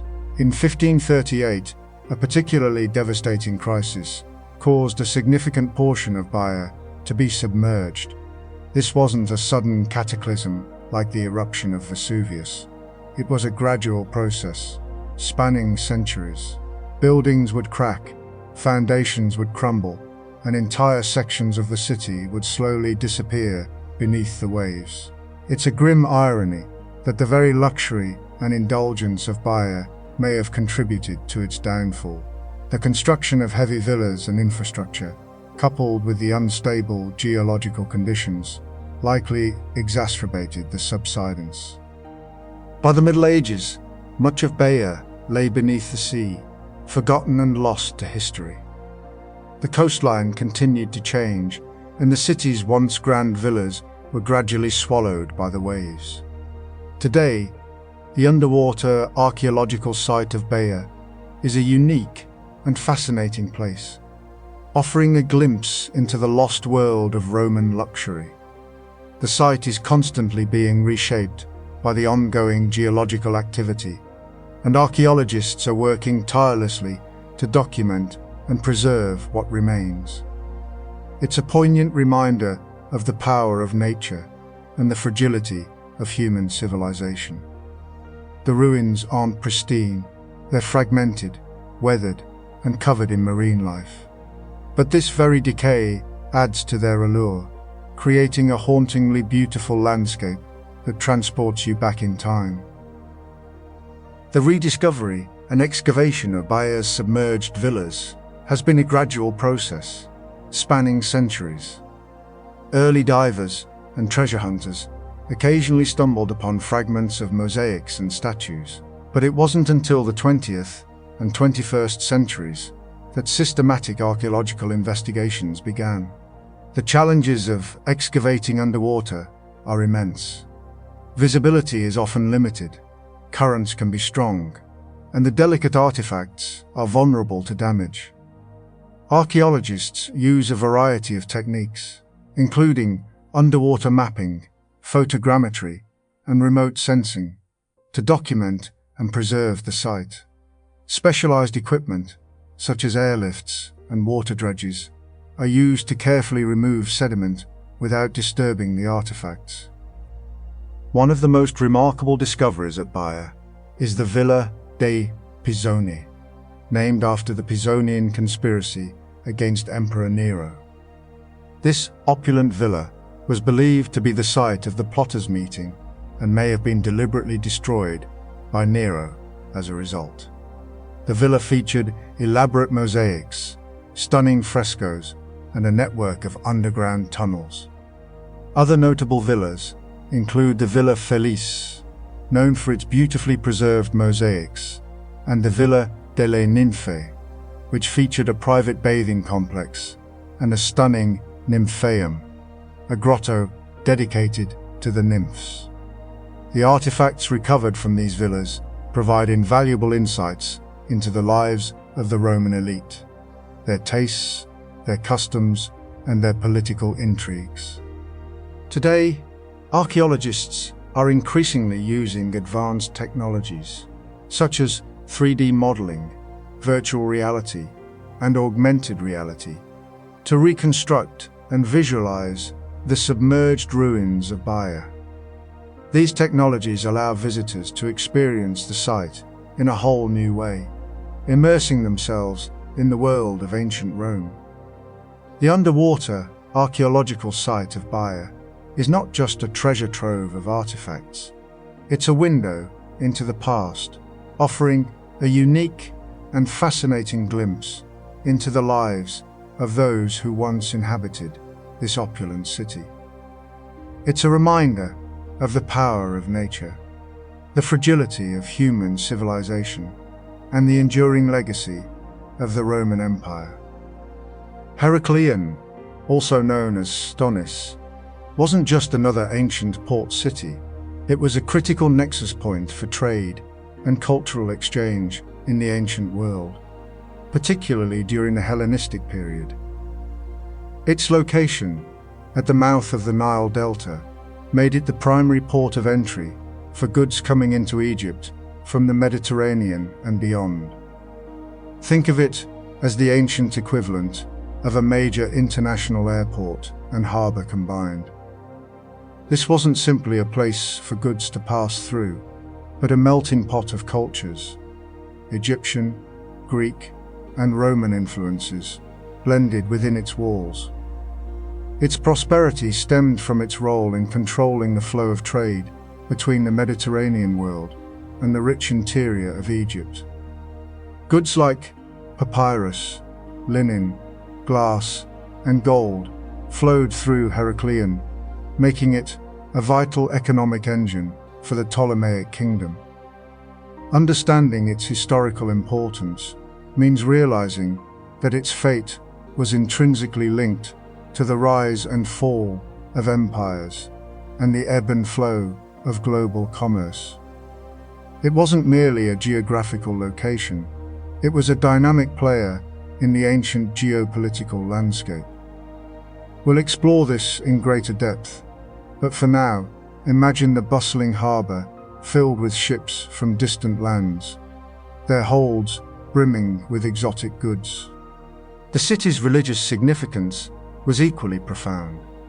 Heracleion housed the famed Temple of Serapis, a massive structure dedicated to a syncretic Greco-Egyptian god, Serapis, who combined elements of Osiris, Apis, and Greek deities. This temple wasn't simply a place of worship. It was a powerful symbol of the cultural fusion occurring in Egypt during the Ptolemaic period. It acted as a center for learning and housed a vast library believed to rival that of Alexandria. This blend of Egyptian and Greek religious practices highlights the cosmopolitan nature of Heracleion. It wasn't a city clinging to ancient traditions in isolation, but one actively engaging with and incorporating new ideas and beliefs. This cultural interchange is evident in the art, architecture, and religious practices of the city, making it a unique and fascinating case study for understanding the complexities of cultural exchange in the ancient world. The Temple of Serapis wasn't just a building, it was a testament to the city's open-mindedness and its willingness to embrace diversity. Heracleon's strategic importance, both commercially and religiously, ultimately contributed to its decline. Over centuries, natural disasters, earthquakes, tsunamis, and rising sea levels, coupled with political instability, took their toll. Silt accumulation from the Nile Delta gradually choked the harbor, hindering trade and making navigation increasingly difficult. As Alexandria rose in prominence, Heracleon's importance diminished, and it was slowly abandoned. However, the city wasn't simply forgotten. Accounts from ancient historians like Herodotus and Strabo provide valuable clues about its existence and its fate. These accounts, combined with archaeological evidence, paint a picture of a once thriving metropolis gradually succumbing to the forces of nature and the shifting tides of history. The city's story isn't one of sudden destruction, but of gradual decline and eventual submersion, a poignant reminder of the impermanence of even the most magnificent civilizations. The rediscovery of Heracleion wasn't a single dramatic event, but the culmination of decades of dedicated research and painstaking archaeological work. While local legends hinted at a lost city beneath the waves, it wasn't until the late 20th and early 21st centuries that serious archaeological investigations began. The breakthrough came with the arrival of Frank Goddio and the European Institute for Underwater Archaeology, IEASM. Goddio's team employed advanced sonar technology and underwater mapping techniques to scan the seabed in the Bay of Abu Qir, off the coast of Alexandria. The initial surveys revealed anomalies beneath the surface, sparking excitement and prompting a more detailed investigation. It was a bit like searching for a needle in a haystack, but the team was driven by a belief in the historical accounts and the potential to uncover a lost civilization. The excavation process itself is incredibly complex and challenging. Because the site is submerged, archaeologists rely on a combination of scuba diving, remotely operated vehicles (ROVs), and advanced sonar technology. ROVs are particularly crucial for exploring deeper areas and documenting the site without disturbing the fragile artifacts. Divers carefully excavate the seabed, removing layers of sediment to reveal the buried structures and artifacts. Each artifact is meticulously documented, photographed and catalogued before being brought to the surface for further analysis. The preservation of these artifacts is a major concern, as centuries of submersion have weakened their structure. Archaeologists employ specialized conservation techniques to stabilize and restore the artifacts, ensuring their long-term preservation. The sheer scale of the site is staggering. Heracleion was a sprawling city, and the archaeological team has only uncovered a small fraction of it so far. Among the most significant discoveries are the remains of colossal statues, temples dedicated to various deities, and a wealth of everyday objects that provide valuable insights into the lives of the city's inhabitants. The discovery of over 700 anchors is particularly remarkable, suggesting that Heraklion was a bustling port with a thriving maritime trade. The artifacts recovered from the site are now housed in museums around the world, allowing visitors to experience the splendor of this lost city and learn about its rich history. The discoveries at Heraklion aren't limited to everyday objects. The site has also yielded a wealth of religious artifacts and evidence of royal patronage. The Temple of Serapis, as mentioned earlier, was a central focus of the excavation, and archaeologists have uncovered numerous statues and inscriptions dedicated to this syncretic deity. These artifacts provide valuable insights into the religious beliefs and practices of the Ptolemaic period. Furthermore, the site has revealed evidence of royal connections, including fragments of statues depicting pharaohs and members of the royal family. These discoveries suggest that Heraklion was not just a commercial hub, but also an important religious and political center. One of the most significant discoveries was a series of stelae depicting the royal family offering gifts to the gods. These stelae provide valuable insights into the political and religious ideology of the Ptolemaic dynasty and their efforts to legitimize their rule. The artifacts also shed light on the relationship between Egypt and Greece during this period, as the Ptolemies were descendants of Alexander the Great and sought to blend Egyptian and Greek cultures. The religious artifacts recovered from the site offer a unique window into the complex religious landscape of ancient Egypt and the ways in which religious beliefs and practices evolved over time. The discovery of numerous amulets and religious objects also provides insights into the personal beliefs and practices of the city's inhabitants. These amulets were often worn for protection against evil spirits or to invoke the blessings of the gods. The variety of amulets recovered from the site suggests that the people of Heraklion practiced a diverse range of religious beliefs and rituals. The unearthing of these sacred objects allows us to connect with the spiritual lives of the people who lived in this lost city and gain a deeper understanding of their worldview. The ongoing excavations at Heraklion continue to reveal new discoveries and challenge our understanding of this fascinating period in history. Newport, Rhode Island, holds a particularly fascinating place in early American colonial history. Unlike some settlements driven purely by religious ideals, Newport's founding in 1639 by Roger Williams and his followers was fundamentally about religious liberty. This wasn't just a desire for tolerance, but a radical assertion of individual conscience. Williams, exiled from Massachusetts for his beliefs, envisioned a haven where individuals could worship or not worship, according to their own convictions, free from governmental interference. This principle, seemingly simple, was revolutionary for the time and shaped Newport's initial character. It attracted a diverse population, not necessarily united by doctrine, but by a shared commitment to freedom of belief. The initial settlement wasn't simply about building a town, it was about building a social experiment. This initial focus had long-lasting effects on the city's development and its eventual role as a major commercial hub. However, religious freedom alone doesn't build a city. Newport quickly developed a thriving maritime economy. Its location, a sheltered harbor on Narragansett Bay, was ideal for shipbuilding and trade. The bay offered protection from harsh weather, and the natural resources nearby provided the materials needed to construct ships.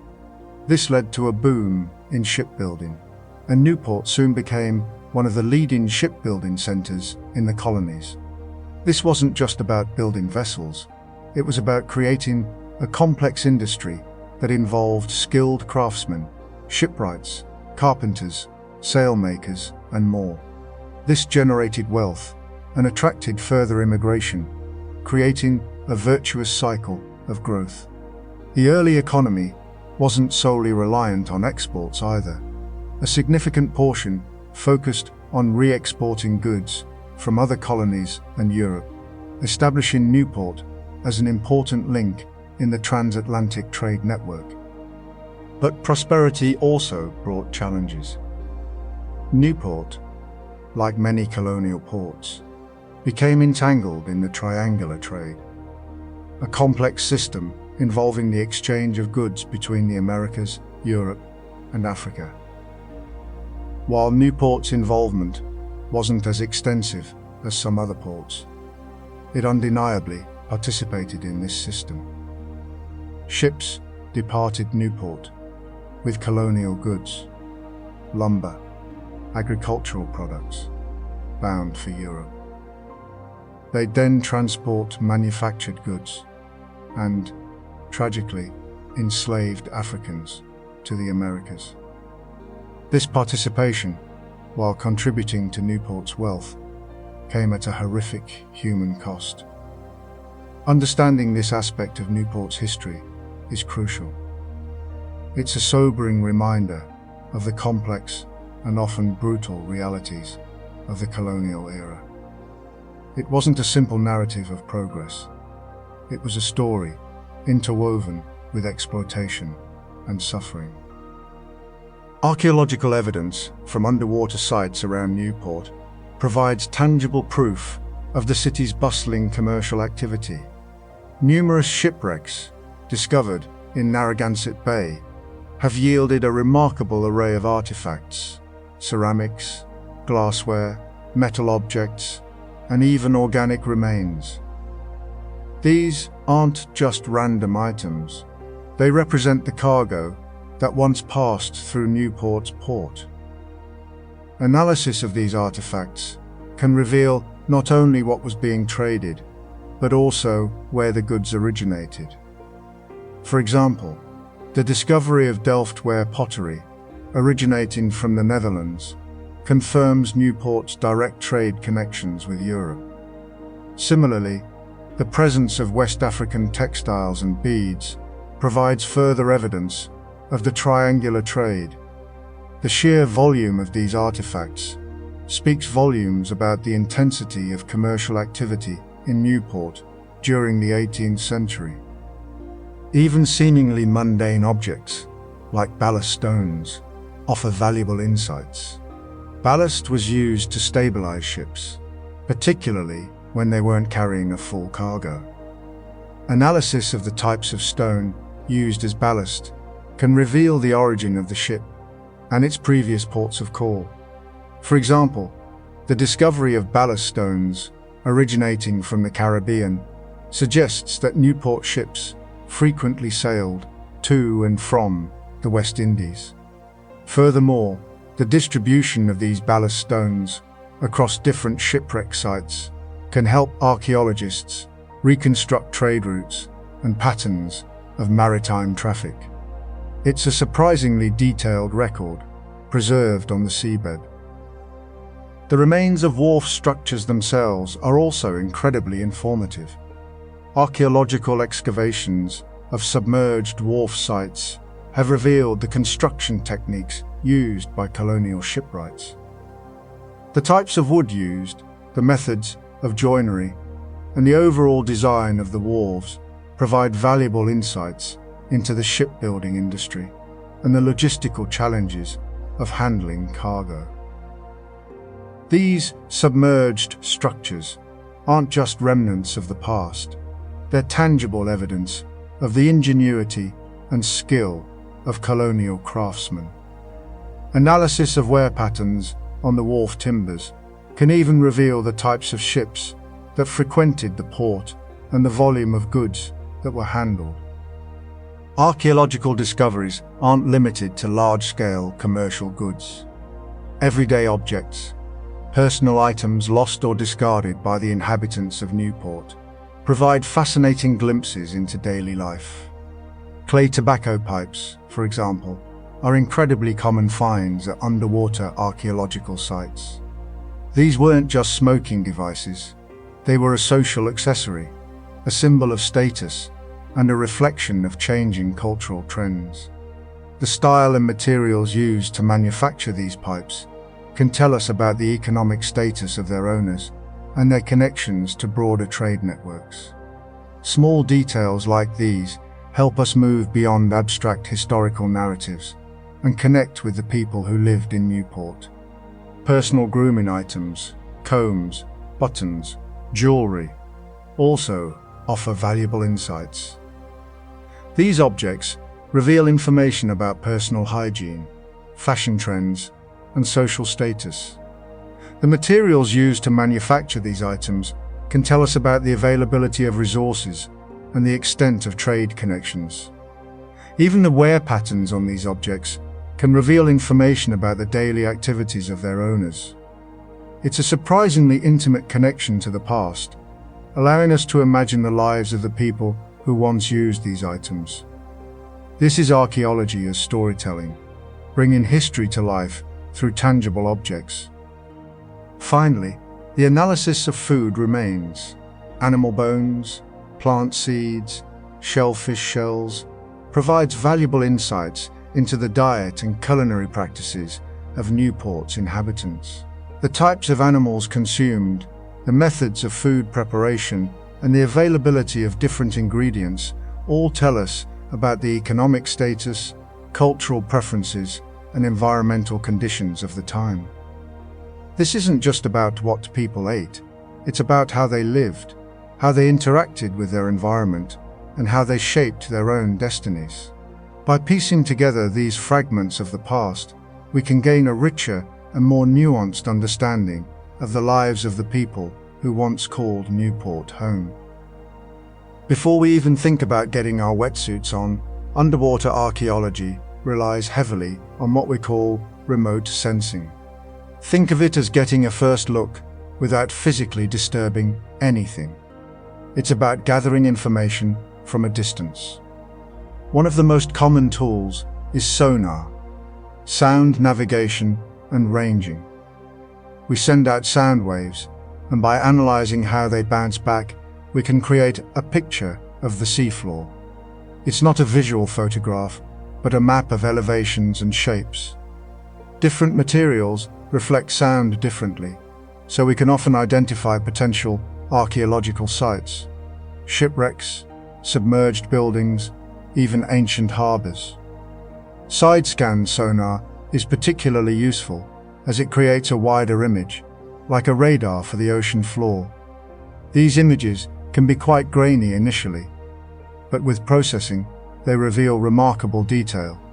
It's akin to revealing a hidden landscape, a world unseen for centuries. Beyond sonar, we also utilize other remote sensing technologies.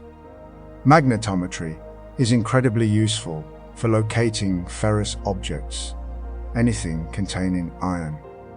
Shipwrecks are full of iron cannons, anchors, and other metal components, which create magnetic anomalies that we can detect.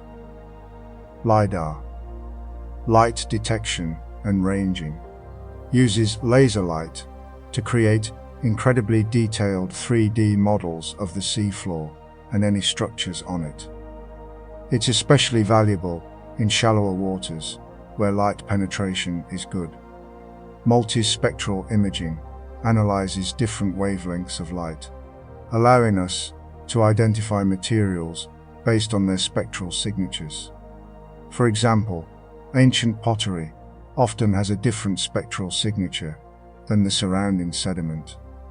Combining data from all these different sources, sonar, magnetometry, LiDAR, and multispectral imaging, gives us a comprehensive picture of the site before we even consider diving. And it's not just about localized surveys. Satellite imagery is also playing an increasing role. While the resolution isn't always high enough to identify individual artifacts, it can reveal larger features, such as ancient harbor walls or submerged road networks. Changes in water clarity and sediment patterns can also indicate the presence of submerged structures. The key is to integrate all this data into a Geographic Information System, or GIS. A GIS allows us to layer different datasets: sonar images, magnetometer readings, LiDAR data, satellite imagery, and analyze them together. This helps us create a comprehensive map of the site, identify potential areas of interest, and plan our subsequent investigations. It's like piecing together a puzzle, with each piece of data revealing a little more about the past. Once we've identified a promising site, the real work begins: dive-in and excavation. Underwater archaeology isn't like digging on land. Visibility is often limited.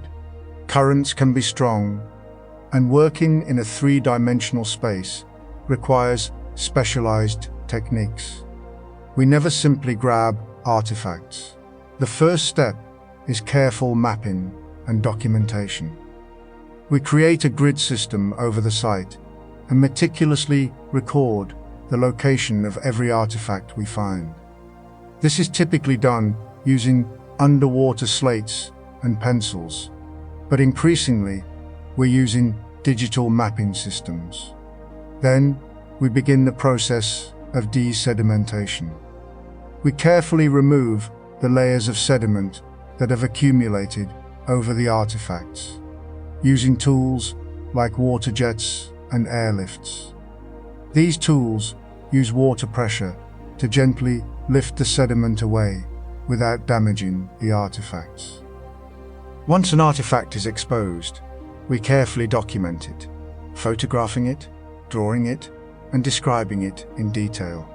We then carefully lift it from the seabed, placing it in a labeled basket or container.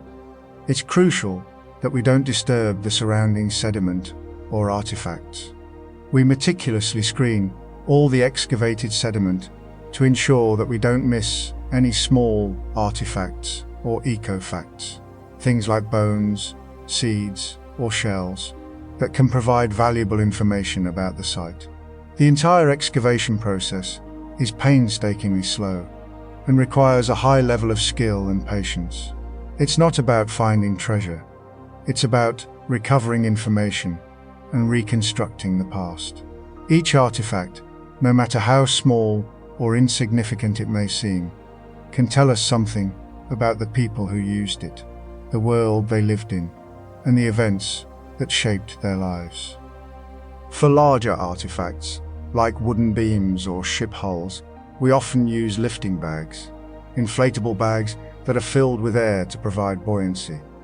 These are carefully positioned under the artifact and inflated to raise it slowly and safely to the surface. It's a delicate operation that requires precise calculations and careful coordination. Safety is paramount. Underwater archaeologists work in teams, with divers monitoring each other and maintaining communication via underwater radios. We also have a dedicated support team on the surface, monitoring the divers' air supply and providing assistance as needed. The entire process is meticulously documented, with photographs, videos, and detailed notes. This documentation is crucial for future research and interpretation. Once artifacts are recovered, they are incredibly fragile. Centuries underwater have taken a toll, and they are often covered in corrosion, marine growth, and fragile concretions. Artifact conservation is a crucial step in the archaeological process. It's not about restoring artifacts to look new. It's about stabilizing them and preventing further deterioration. The first step is often desalination, removing the salt that has accumulated in the artifact's pores.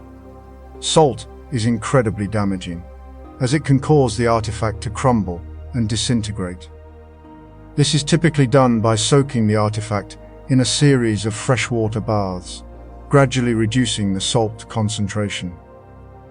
For fragmented artifacts, like pottery or glass, Conservation involves carefully cleaning and reassembling the pieces. This is a painstaking process that requires a steady hand and a lot of patience. Conservators use special adhesives to bond the fragments together, ensuring that the artifact is stable and structurally sound. The choice of adhesive depends on the type of material and the condition of the artifact. Once the artifact is stabilized, it can be further analyzed and documented. Conservators use a variety of techniques, including X-ray imaging and microscopic analysis, to learn more about the artifact's construction, materials, and history. Ultimately, the goal of artifact conservation is to preserve these fragile objects for future generations. By stabilizing and protecting them, we can ensure that they continue to tell their stories and inspire awe and wonder. These artifacts are not just objects. They are tangible links to the past, providing valuable insights into the lives, beliefs, and experiences of those who came before us. And by sharing these stories with the public, we can promote a greater understanding and appreciation of our shared cultural heritage. We spent the last several weeks uncovering the stories of lost cities, examining the archaeology that reveals lives lived long ago. Now, we arrive at a sobering juncture. The very forces that led to some of these cities' initial abandonment, shifting coastlines, rising sea levels, are accelerating today due to climate change. It's crucial to understand that these aren't just historical events. They represent a pattern, a cycle. Our current rate of sea level rise is exceeding anything seen in the past few millennia, and it's directly impacting coastal archaeological sites. Sites that were once considered safe, even if inland, are now threatened by increased storm surges and erosion. The preservation of these submerged landscapes isn't merely an academic pursuit, it's a race against time. Consider Pavlopetri, a submerged city off the coast of Greece. It's incredibly well preserved, offering a snapshot of a Bronze Age settlement. But even Pavlopetri is not immune. Increasing ocean acidification caused by the absorption of excess carbon dioxide from the atmosphere is dissolving the very limestone that forms the city's structures. It's a slow, insidious process, but it's happening. Beyond the structural damage, changing ocean currents and increased storm activity are contributing to sediment buildup, effectively burying these sites and making them harder to access and study. We're seeing similar effects at sites across the Mediterranean, the Caribbean, and the Pacific. The acceleration of these processes means we're losing information at an unprecedented rate. Archaeological sites are finite resources. Once they're gone, the stories they hold are lost forever. Traditional archaeological methods, while still vital, are often too slow to adequately document these rapidly disappearing landscapes. This is where advanced technologies like remote sensing, sonar, and photogrammetry become essential.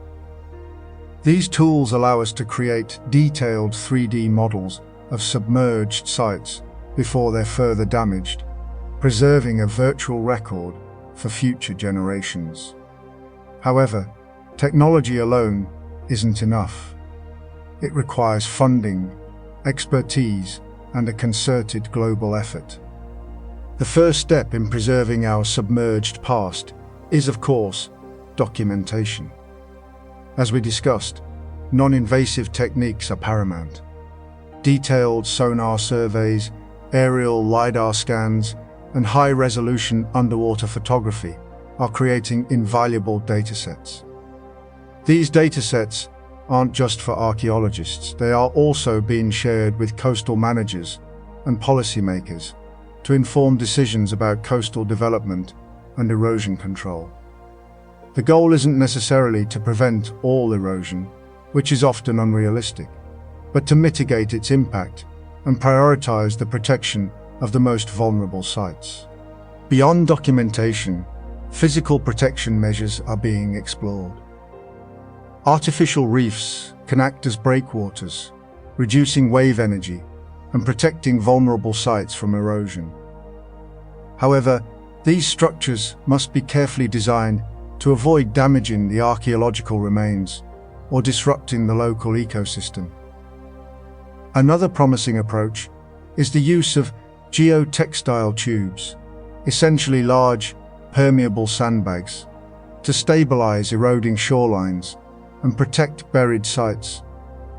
These methods aren't always feasible or affordable, but they demonstrate a commitment to proactive preservation. Perhaps the most crucial aspect of preservation is accessibility. We need to make the information we gather available to everyone: researchers, policymakers, educators, and the general public. Digital archives, online databases, and virtual reality experiences can bring these submerged worlds to life, fostering a sense of connection and inspiring stewardship. The goal isn't just to preserve the physical remains, but to preserve the knowledge and stories they hold for future generations.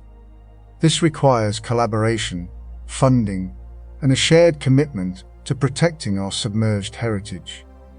The stories of lost cities beneath the waves aren't just archaeological puzzles, they're cautionary tales. These cities often fell due to a combination of environmental factors: climate change, sea level rise, resource depletion, and human choices. The abandonment of these settlements should serve as a stark reminder of the fragility of human civilization and the importance of adopting sustainable living practices. We are facing similar challenges today, and the lessons from the past are more relevant than ever. Education is key. By sharing the stories of these lost cities with future generations, we can foster a sense of stewardship and inspire a commitment to protecting our planet. We need to equip young people with the knowledge and skills to address the challenges of climate change and sustainable development. Virtual reality, augmented reality, and other immersive technologies can play a vital role in bringing these stories to life and engaging young minds. These technologies can allow students to explore submerged sites firsthand, fostering a deeper understanding and appreciation for our shared heritage. Ultimately, the preservation of our submerged past is inextricably linked to the future of our planet. By learning from the mistakes of the past, embracing sustainable practices, and investing in innovative technologies, we can build a more resilient and equitable future for all. The lost cities beneath the waves aren't just relics of the past. They're beacons of hope, reminding us that even in the face of adversity, human ingenuity and resilience can prevail. The ocean holds many secrets, but it is our responsibility to listen to its stories and heed its warnings.